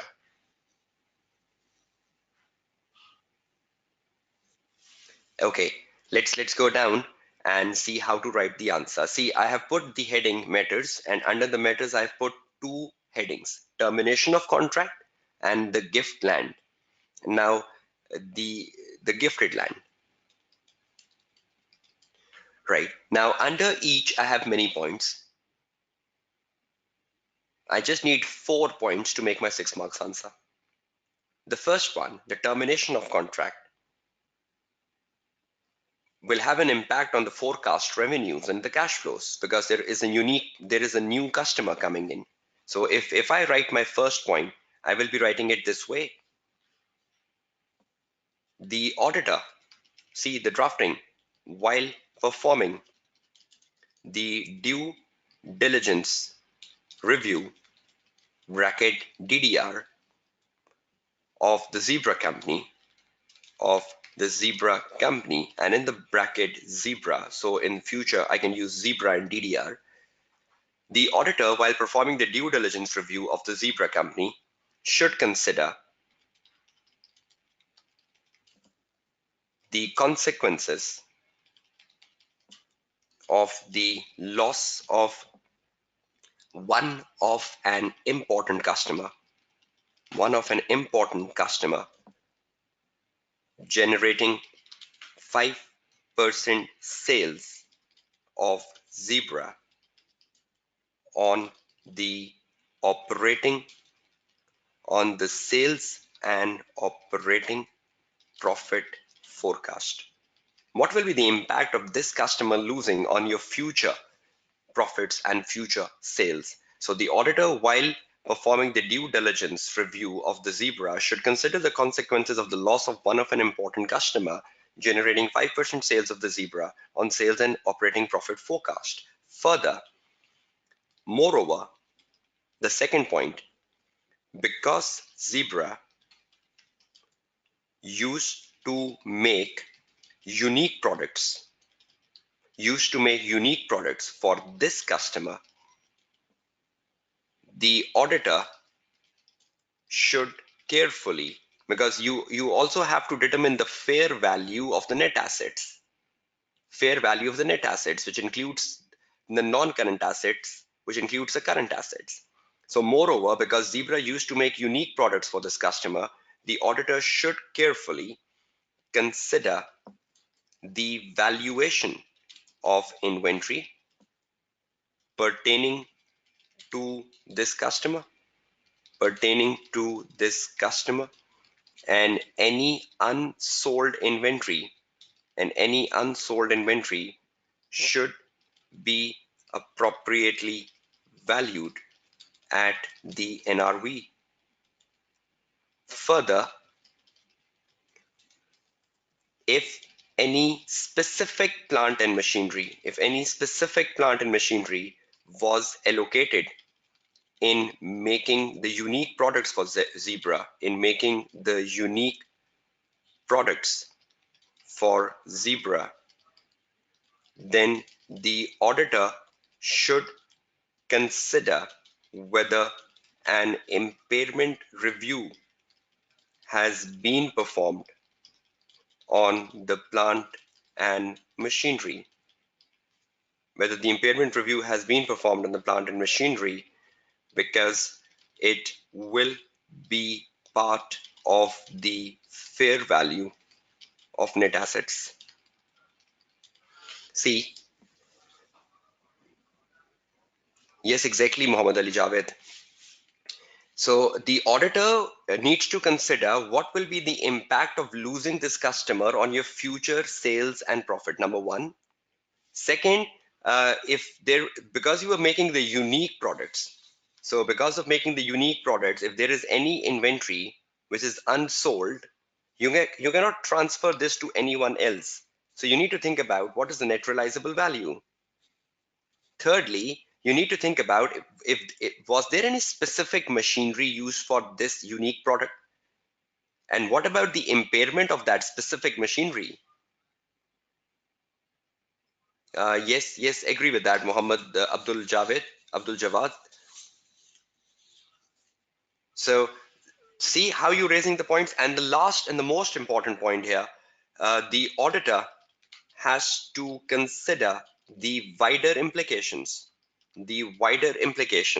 of the new entrant, wider implication of the new entrant in the market on the future market share and profitability of Zebra, and what and the consequences of Zebra losing more customers in future, losing more customers in future. So see, just with the first issue, we got like 4 paras, each worth 1.5 marks. The first we were concerned about the loss of the customer, the consequence of the loss of one of the important customer. Second, we were concerned about the inventory pertaining to the customer. Thirdly, we were concerned about any specific plant and machinery allocated to the unique product you're making for this customer. And fourthly, we are considering the wider implication of the new entrant in the market. Because if you are a buyer, you would be very much concerned about all this. You will be very much concerned about you are buying this company and the company is losing a customer. You are buying this company. What about the fair value of the net assets? And in the fair value of the net assets, you will be very much concerned about inventory and the plant and machinery. And yes, the new entrant is a business risk, Arun Kumar, but that is a risk for the buyer even, right? That is a risk for the buyer that he's buying a company. What will be the future implication of this new entrant on the future sales and the future profitability? Yes, Kenza, we can specify that. So just the termination of contract has 4 paragraphs, right? And each para is 1.5 marks, is equal to 6 marks just from the first point. Then quickly down towards the second point, the gifted land.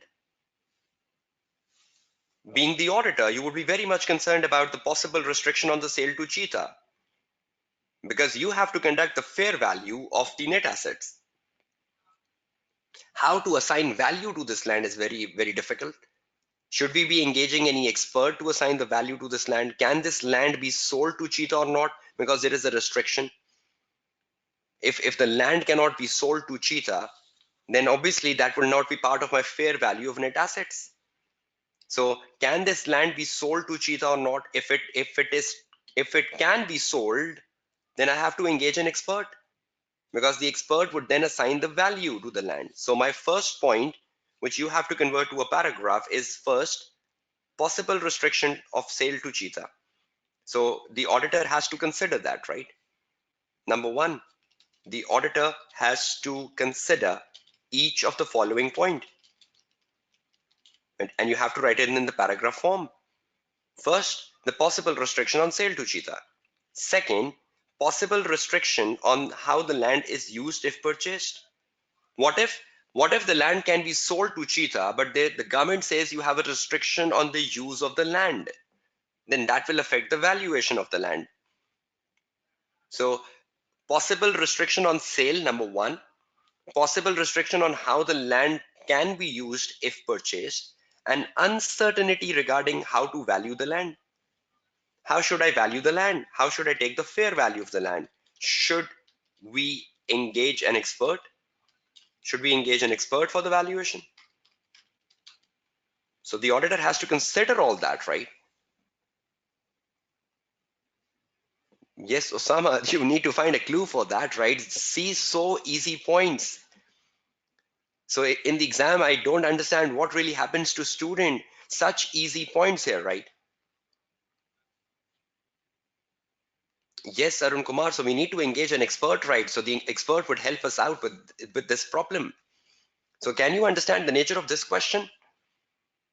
So you need to take out the problems from the case, and you need to justify why will the auditor consider them. You need to justify why will the auditor investigate these matters, right? And down under is the procedures. See the procedures. I can do so many procedures. Now, can you see the verbs coming? Can you see the verbs coming? Because we're not writing information, we're not writing evidence, we're writing procedures now. So procedures have to come from the case study, right? You have to write procedures from the case study. You have to do the analytical review of the historical sales to customers. Analytical review of the historical sales to customers to identify other major customers. Other major customers. Other major customers of the Zebra company. Who are other major customers of Zebra company beside the one who is losing? So analytical review of the historical sales to customer to identify other major customers of Zebra, because those other customers would be very important. Discuss with management about the further repercussions of the new entrant, entering the market on the future sales of Zebra. So have a discussion with the management. What about the repercussions? Yes, Abdul Salam, procedure with the reason.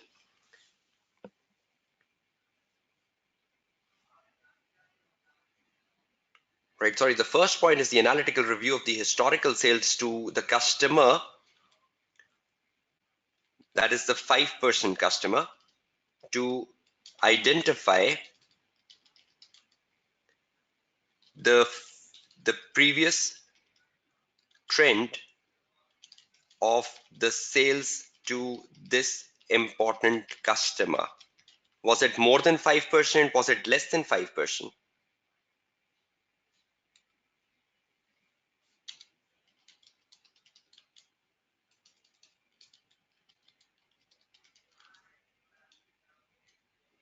So analytical review, right, of historical sales to customer to identify the previous trends of sales to the important customer. Was it more than 5%? Was it more or less or equal to 5%? Because the question says it's 5%, so auditor needs to check that, right? That whether it was 5% or it was not 5%. In the point number 3, you will write that analytical review sales by customer to identify other major ones, to confirm other major ones. So who are the other major customers? To identify other major customers of the company.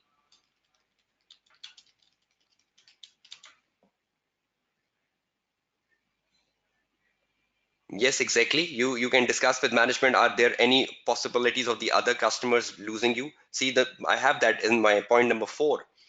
Review the trade contract and agreement with major customers to identify any chance of losing other customers.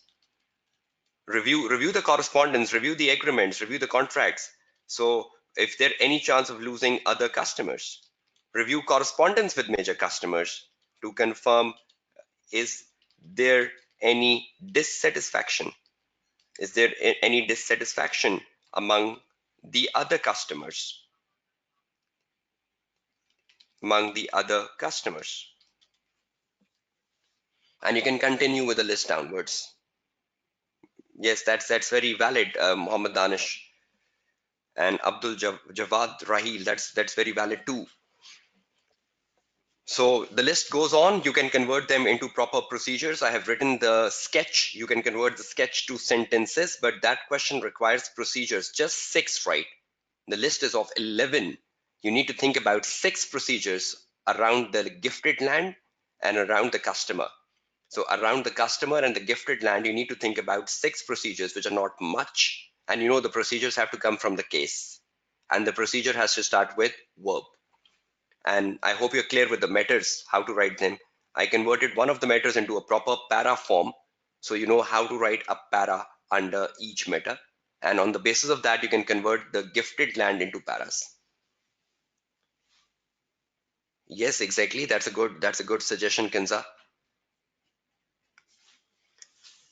Okay, so that's the maximum I can have on due diligence. So please remember that due diligence has a lot of requirements like matters, additional informations, procedures. You need to tackle them, and you have one assignment question. But please prepare due diligence as best as possible because the chances of that is high for December exams.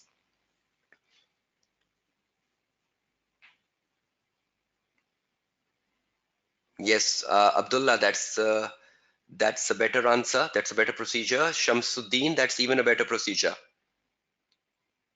And yes, yes, yes, yes. Can we discuss management to determine whether, yes, that's fine. Okay, that's enough of the answers to due diligence. Now just keep focused because we're starting with the last of the topic, which is performance information. So now the rest is with you. You have to tackle this topic yourself now. Okay, now I'm starting on with the last emphasize, which has come very frequently in the last few exam settings, is a topic known as audit of performance information. Audit of performance information. This topic has been tested in December 14, then in December 17, sorry, in December 15, and then in December 17 exams. So it has come recently very regularly, 14, 15, 17. And the good thing with this topic, each time it came for 10 marks. So that means it's not coming like a complete question. It's coming like a part of a question. So in each exam sitting, it was worth 10 marks. So that means it's not coming like a complete question like a due diligence. Due diligence comes like a complete question. Audit of performance information never comes like a complete question so far. And another interesting fact about this topic we are starting, audit of performance information, that in each sitting, 30 to 50% marks were allocated to the knowledge given in examiner article, to the knowledge given in examiner article. So that means reading the examiner article is very important on performance information. And the remainder 50% marks, 50 to 70% marks were on procedures. So this is not a complex topic. This is not like due diligence where the examiner can ask you methods, additional informations, procedures, specific inquiries. But in this topic, the examiner is directly asking the article followed by procedures. Now, you know, making procedures. Now, procedure was done on day 2. Procedures were even done today. So procedures will be refined more once we go with this topic, audit of performance information. Okay, now let's understand some of the key aspects of this topic. The key aspects of performance information, audit of performance information.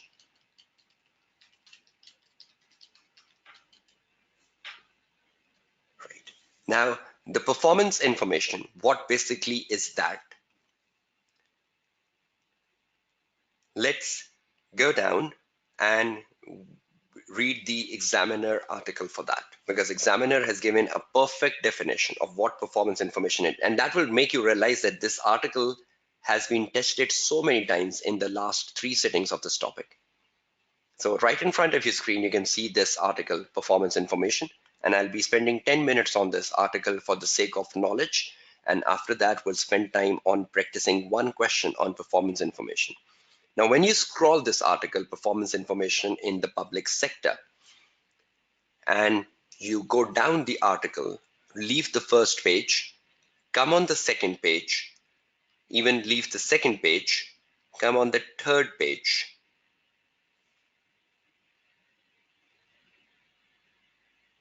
Yes, on the third page, you will find a heading, Audit of Performance Information. That is a heading which is very, very important. In this heading, the examiner has made something clarified, and that clarification was tested in the December 17 exams. So you will be amazed that this paragraph in front of your screen was tested for 3 marks in the December 17 exams directly. So please have a habit of reading the examiner articles, because you might be unlucky then if something comes directly from the examiner article. So if you can see this paragraph right here, it was examined for 3 marks, because this paragraph is creating a difference. See, I'm reading the paragraph. Have a clear focus. It is worth reiterating the difference between the audit of performance information and performance audit. So the examiner is saying there is a difference between the two terms, audit of performance information and performance auditing. Two terms, right? Audit of performance information and performance auditing, as both are likely to occur in the public sector. Candidates are reminded that the audit of performance information, candidates are reminded that the audit of performance information is concerned with the audit of reported performance information against the predetermined objective. Reported performance information. Obviously, the management reports the performance information, right? The performance information is basically your KPIs, key performing indicators. And the reported performance against the predetermined objectives. So it's basically like actual versus standard. Reported performance is your actual performance versus the predetermined objectives, which is basically which was basically your standard. So the management makes the KPIs, right? And against the KPIs, the management monitors the performance. So KPI versus the actual performance. The auditor role here is usually to report on the credibility, usefulness, and accuracy of the reported performance. So what is your role? The auditor role here is to usually report on the credibility, usefulness, and accuracy of the reported performance. And the reported performance will be given in the case study, right? So you have to perform the procedures on the reported performance, and you have to perform procedures on the reported performance to confirm the credibility, usefulness, and accuracy of the reported performance. So reported performance is in the case study, right? Against the predetermined objectives. So what is your duty as an auditor? You have to ensure the credibility, usefulness, and the accuracy of the reported performance by conducting procedures. Performance auditing. Now the examiner is starting to write performance auditing.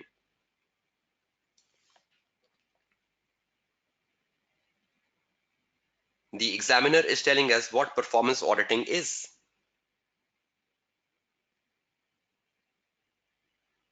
And the examiner says, performance auditing is related to the evaluation of how public sector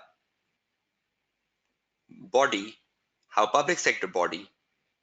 is utilizing resources, and often focusing on the public sector body is achieving economy efficiency, and effectiveness, sometimes referred to as the value for money audit. So performance auditing is something you must have even done in the audit and assurance paper, the F8 paper, known as the value for money audit: economy, efficiency, and effectiveness. So the audit of performance information is to compare the reported performance against the predetermined objectives, whereas performance auditing is the value for money audit. But see what is the examiner telling you? It is the former that is the focus of the P7 syllabus. So in the P7 syllabus, you don't get performance auditing. You get audit of performance information. See the last line critically. It is the former, that is the focus of the P7 syllabus. It is the former. Which is the former? Audit of performance information. And the examiner tested that in December 17 exams, asking a 3 marks question. What is the difference between audit of performance information and performance audit? 3 marks question, right from the article. And the examiner says it is the former that is the part of the syllabus. So I hope everyone is getting the former clear here. So which is examinable part of the B7 paper? Audit of performance information, right? It's not the performance auditing, which is the value for money audit. It's not part of the syllabus. So which is part of the syllabus? Audit of performance information. So this paragraph is very important because in the December 17 exams, in the December 17 exams, the examiner asked for difference between difference between the audit of performance information and performance auditing. And the marks were 3. Now, any student who must have gone in the exam session reading this article must have been so happy getting these 3 marks, because that was directly from the article, the difference between the audit of performance information and performance audit.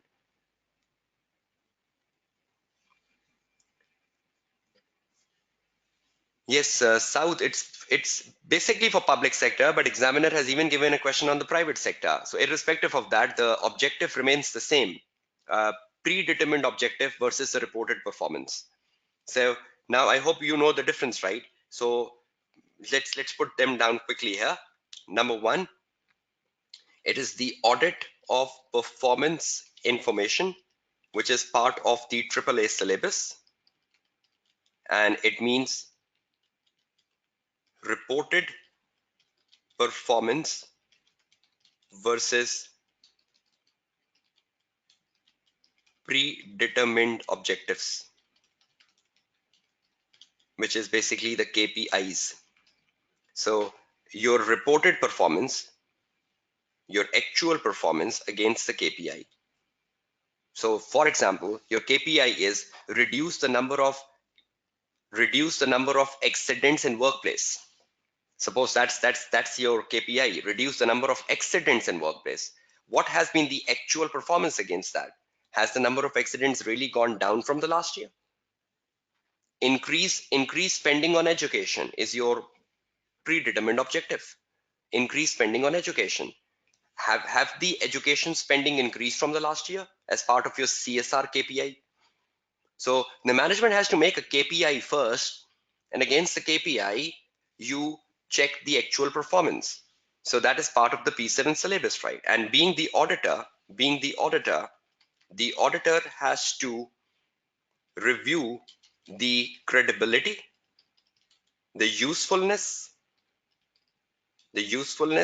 and the accuracy of the reported performance. So that's your duty, right, as an auditor. So you have to perform procedures. So the examiner says perform procedures on this, right? Performance auditing is not part of the syllabus, right? But that paragraph is important because that's giving you a difference. So the difference between performance auditing and audit of performance information, you can read the article for that. Yes, that's question number 3, right? Question number 3B, right? Now, Just one last thing from the examiner article. This paragraph is must to read. Please do read this paragraph, must to read paragraph, because this tells you the difference. Then you go down and see the examiner is telling you the audit procedures. See how good this article is? It's also telling you the audit procedures. But you have to tailor these audit procedures to a case study. You cannot just say, okay, I learned these and go to the exam hall. Yes, you should learn them because it's given in the examiner article, but you have to tailor made them. See, the procedures includes the test of controls, the procedures include analytical review, the procedures include discussions with management, review the minutes of the meetings, calculations, recalculations, so confirmations from any third party. So examiner is saying any of these procedures can be used if you use them sensibly in the exam paper. But remember, the focal point of the question on performance information is on procedures. So if you get to write procedures and if you get the performance information in December 18, what will you do? You have to read this article, at least the blue boxes I've made in the article. You will read the full article so that you get your stress relieved on this topic. But the blue boxes are very important areas of this article because that will help you in the execution of an answer. So is that clear with the reading of this article? There are procedures given, right? And I have to do the demonstration of the procedures right with you in one of the questions. Okay, let's take on the exam paper and see what was being examined on this in the case study. If I just take you downwards to the exam paper which came on this topic, this is the December 14 exam paper which I'm using in the session. Muhammad Yusuf, that's basically accuracy. Okay, can you see the part B of this question here, which is basically on performance information? You can see the objectives, CSR objectives. You can see the targets in the center column, and against the target, you can see the performance in the last column, reported performance. So the reported performance is given in the last column, and in the center column, we have the target. So target versus the actual performance. The performance given here is the CSR performance. So the performance can be anything. The performance can be financial, the performance can be non-financial, but you have to verify it. Now look at the requirements. The 4 marks requirement says discuss the difficulties in measuring and reporting on social environmental performance. Discuss the difficulties in measuring and reporting social environmental performance. So the first 4 marks is the knowledge. Yes, exactly, Kenza. And then in the second part, the examiner is saying recommend procedures. Recommend procedures on the validity of the performance information. On the validity of the performance information. 6 marks. So we need to perform procedures on the validity of the performance information. And the validity of the performance information is right here. So this last column is basically the performance information, which we have to make 6 procedures from, because this is the actual performance and we have to make procedures on the validity of the actual performance. Discuss the difficulties in measuring and reporting on social environmental performance. That's the knowledge part, and I will be telling you the answer for that. Can you just spend like 2 or 3 quick minutes on reading this case in front of you so that you know what is exactly happening in this case?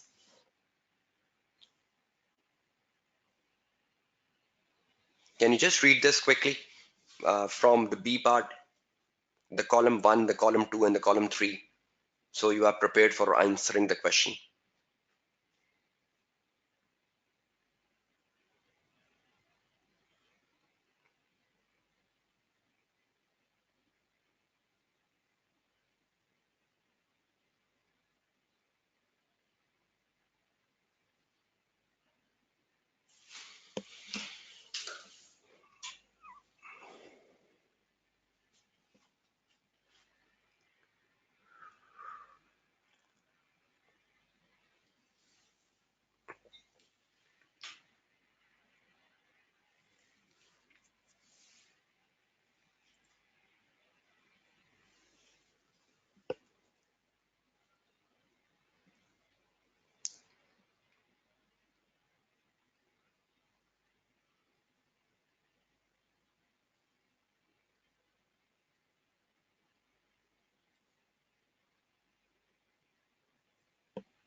Yes, exactly, Abdullah.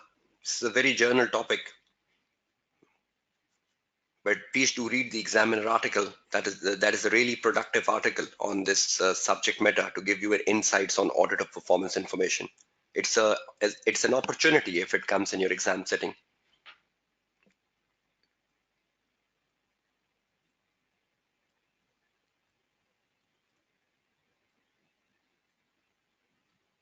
Okay, the time is up. I hope you've read the case. It's a small case. We need to focus on the last column, which is basically the actual performance, and we need to make 6 procedures. The name of the article is Performance Information, and you must have got the resources through the uh, documents which are shared with all the students. Performance information in the public sector.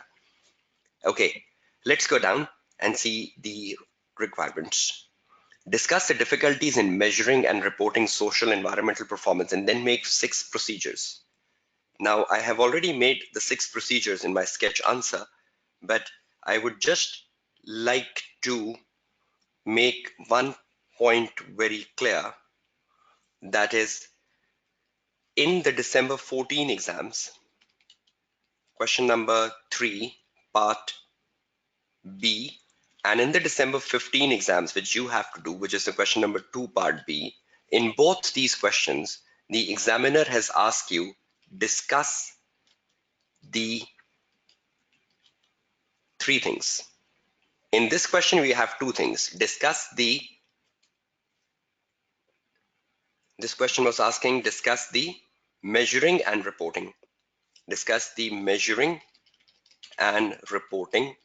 And the question which came on in December 15 did ask you relevance and measurability. These 3 things are covered in the examiner article. The examiner has written a paragraph for measuring. The examiner has written a paragraph for reporting. The examiner has written a paragraph for relevance. Discuss the measuring, reporting, relevance of the performance information. Let's give you a quick answer for this. Measuring of the performance information.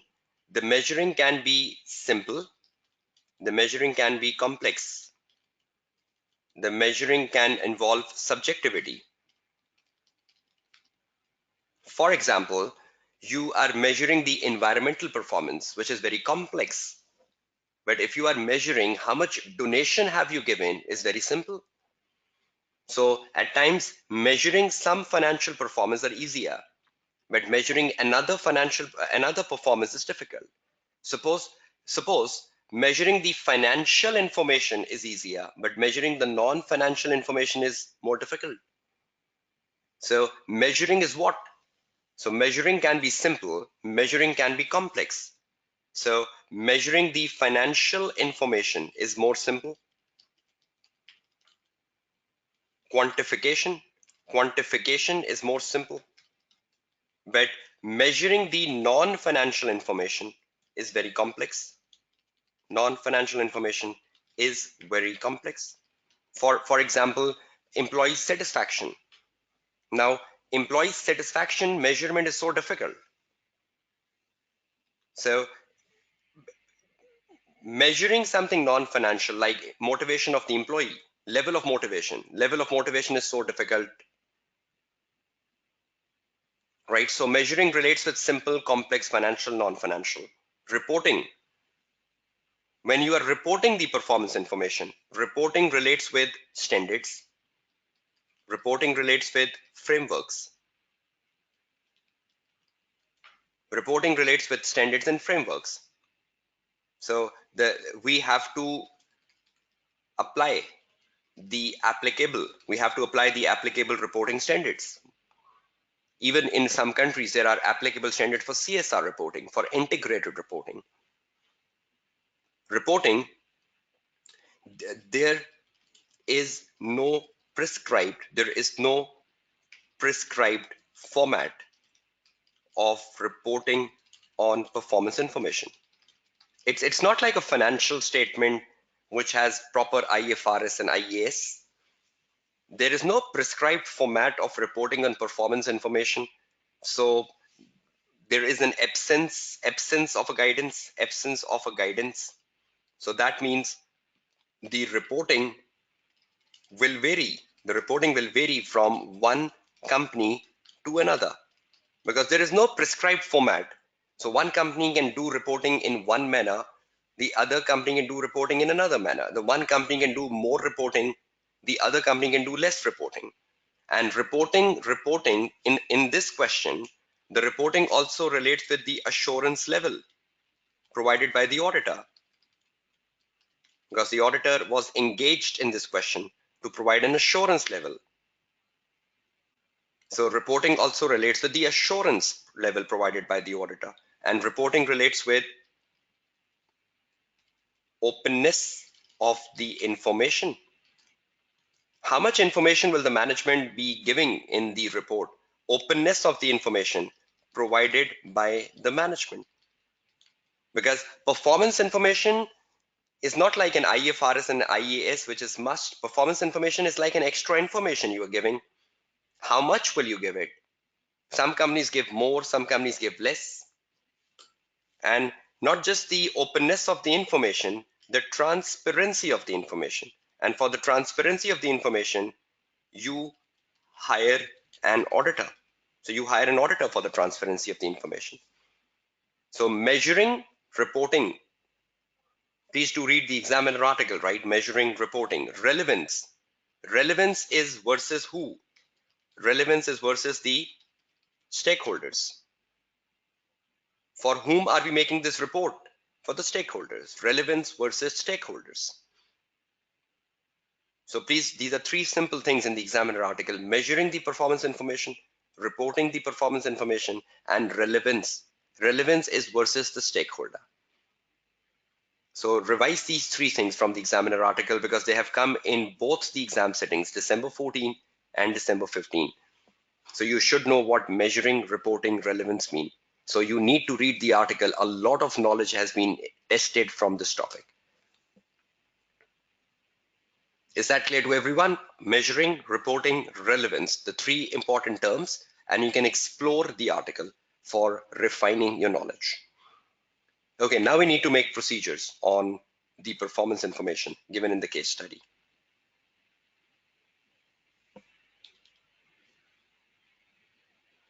You have read the case, right? See the procedures coming from the case CVRM. I hope you remember the procedures have to have CVRM. Review the cash book or the bank statement confirming the amount of donation made. So we have to review the cash book or the bank statements to confirm how much donation was given. We have to review the donation slips to confirm the amount of donations given to the local authorities. So see, donation can be verified, right? Because donation must have been gone through the cash book or the bank statement. And when we give donation to a charitable organization, we do get the donation slips. Then 800 free flights were given, and the company operates an airline business. So correspond with the global charities to whom you have given the 800 free flights. So that you can confirm that 800 free flights were given to the global charities. So you correspond with the global charities to confirm 800 free flights were given, because you've given these 800 free flights to the global charities. You must be having, there must have been a correspondence between you and the global charities, or there must have been an MOU, like a memorandum of understanding between you and the global charity, through which you must have given them 800 free flights as part of your CSR. Review the ticket records, because you're running an airline business, right? So review the ticket records maintained by Faster Jets to confirm 800 tickets were issued free of cost. So you can review the ticket records, and the ticket records will confirm that these 800 tickets were free of cost.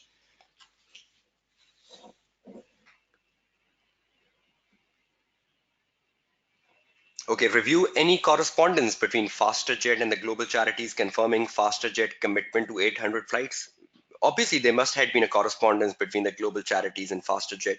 You must have done an email or a correspondence which must have confirmed that you are committed to give 800 flights.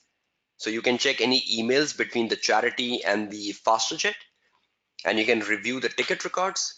So see how you're confirming the validity of the performance information. You first confirm the validity of the donations. You are then confirming the validity of the free flights.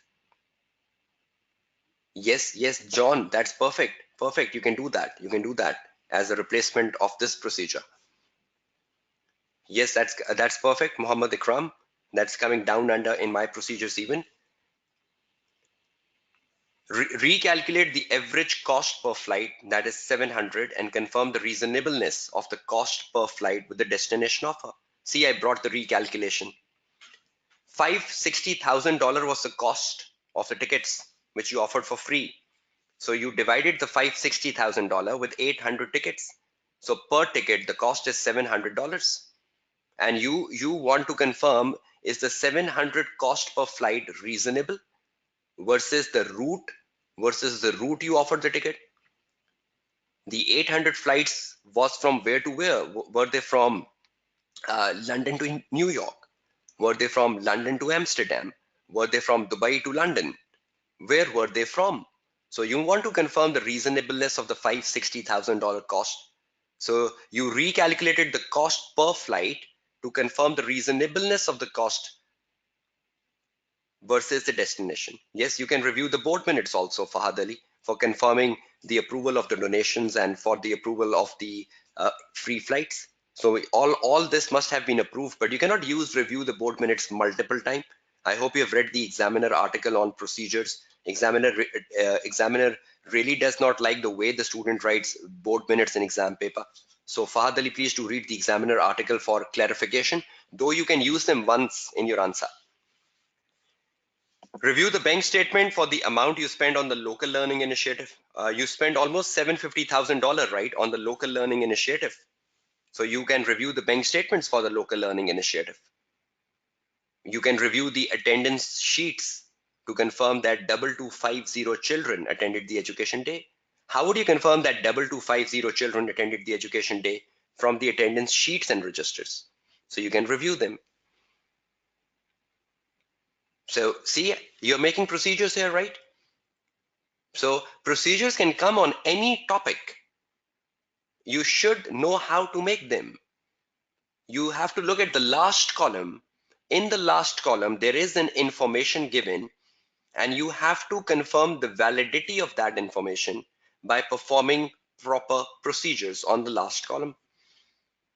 You just need to make 6 procedures. There are more than 6 procedures given you in the sketch answer. But see, the procedures are starting with verbs. Have you seen the difference today in the session between writing an information and writing a procedure again? The information was starting with a document and the procedures are starting with a verb. But I hope you understand the procedures cannot be rote learned because you have to go into the exam hall you have to go to the exam hall and see the case study.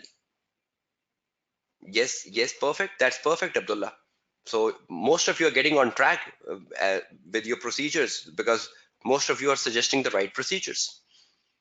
So for this topic, performance information, the number one thing you have to do is you will read the article. Because when you read the article, you will get the basic knowledge of the topic. Because this topic has been tested a lot of time for knowledge. So knowledge about relevance, knowledge about reporting, knowledge about measuring, knowledge about what is the difference between performance audit and the audit of performance information, which was tested in the December 17 exams. So please ensure that you attempt all the 3 questions, December 14, December 15, December 17, so that you know what was tested on this topic in terms of knowledge. Knowledge can be gathered through the examiner article and the procedures you have to perform, because the procedures have to come from the case study. Yes, exactly, Muhammad Munib. In all the 3 exam settings, examiner has asked for procedures. So procedure is a must, right? Because the examiner has covered procedures in the article. You can see on the screen. The examiner has covered procedures in the article. So that means that's the focal point of this topic. Because in all the 3 settings, examiner has tested procedures. Right? Let's do a recap. Yes, exactly, Abdul Jawad. You're getting the track because you have to review the source document, right? So when you review the source document, it automatically becomes a procedure. Okay, how satisfied you are with the session today? Because other assignments have been done after a lapse of like 2 sessions in June and September, it was not done.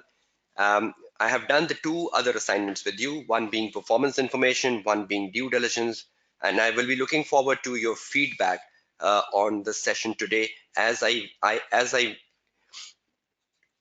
turns towards wrapping the session today. So I'm just taking a quick recap of the session today, and in between that time, I would be interested in knowing your feedback about the session today, particularly the clarity about the due diligence, and particularly the clarity about additional information, and more importantly, the topic performance information. I hope you will be preparing these 2 topics effectively for your exams in December.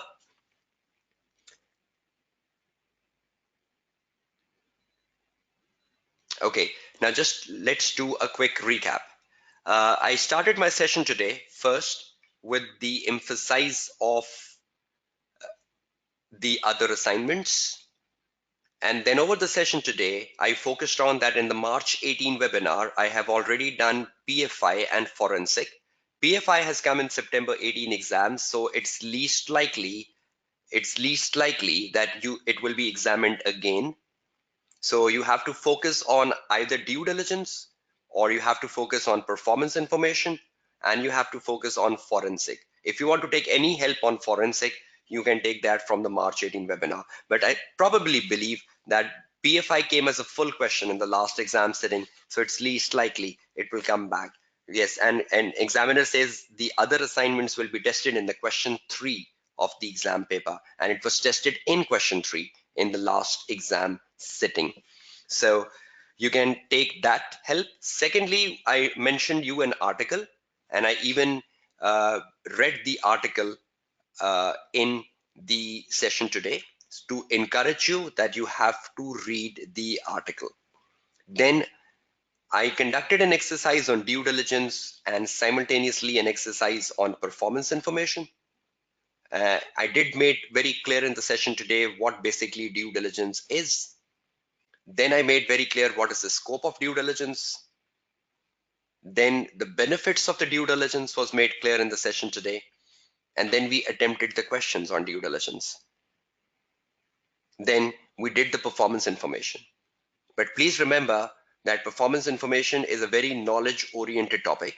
So I did made that knowledge very clear on my Word file, but you will get more information from the examiner article. Who saw the due diligence purpose is right here. See this? This is the purpose of due diligence, my very first slide. The purpose is to provide the buyer with adequate, relevant, and reliable information. See the first bullet? See the first bullet and the second bullet. That's basically the purpose. So I hope you can get the purpose from my first slide. That's great. Okay, so that's the recap of the session today. And tomorrow, the last day, day 5, is yet another topic coming in, which is reporting. And reporting is a must question, question number 2 now of the new format of the paper.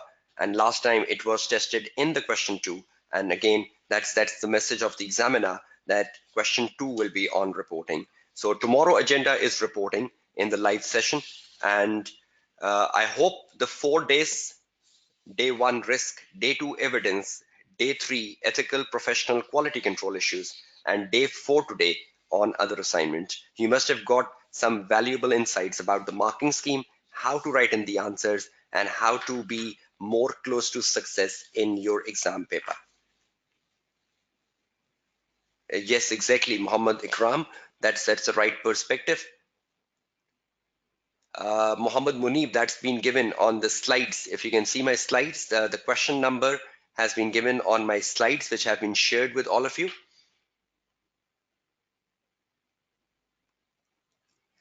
Amir, I said I will not be predicting questions because the paper has become all compulsory, but I'm giving you some hints, as in like that PFI came the last time, Amir. So there is no chances of a PFI coming back this time. So you should focus on other areas, and so on and so forth. But again, the prediction level will go down because the paper has become all compulsory. So you cannot do the question spotting. So question spotting will become unrealistic now. And yes, Kunal, current issues, I have mentioned on the WhatsApp group, even on my Facebook page, that I have disseminated that information almost like 1 week ago, that there is already a new article which is on the current issue, which you have to read. And I think most of you must have got that information from my Facebook pages, from the WhatsApp group, that there is a new article on the current issue, which is right here, which was just published in the first week of November, right here. See this article. Please download this article and read this article, because you know the P7 examiner do test the article in the next exam sitting. So for December exams, this is a must article, because this article will be tested in the December exams, because that has been the practice of the examiner. So this is a new article right in front of your screen. You download this article, read this article, and already on my Facebook page, I have put a summary of this article, and I have also shared the summary of this article on several WhatsApp group. So other students who are on the WhatsApp group, please help other students as well in getting access to my um,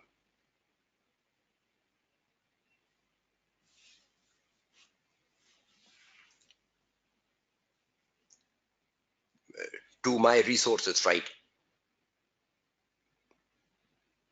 No, not at all, Ali Chaudhry. ISA 540 is been an article which just came on the 3rd of November. So it was not tested in the last exam sitting. I don't know why you create such confusions.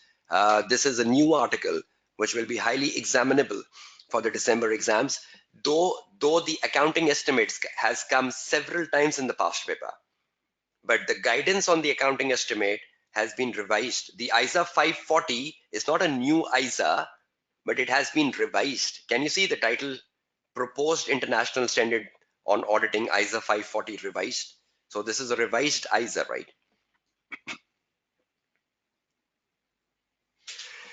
Okay, a final feedback. I hope you got to know the new article as well. And I have mentioned I will not be covering this new article in the session, because I've already shared summaries of this, and the new article is not part of the practice to pass session. Tomorrow we are meeting for the live session on reporting, which is yet another important area where the student tends to underperform. So I hope your confidence level for December exams is boosting up, and I hope you're utilizing the knowledge for effective preparation of your exams on the 3rd of December. Many of you must have flunked the last exams, and I hope your confidence level is improving for the 3rd December exams.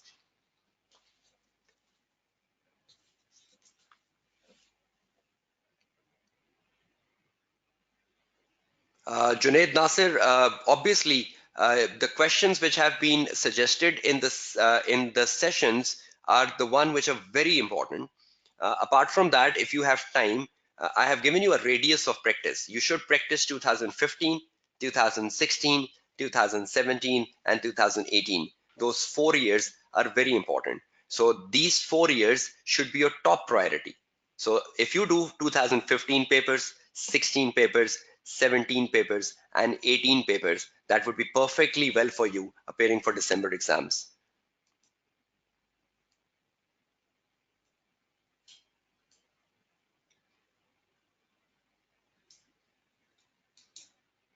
Yes, exactly, Fahad. So you have to read this article, right?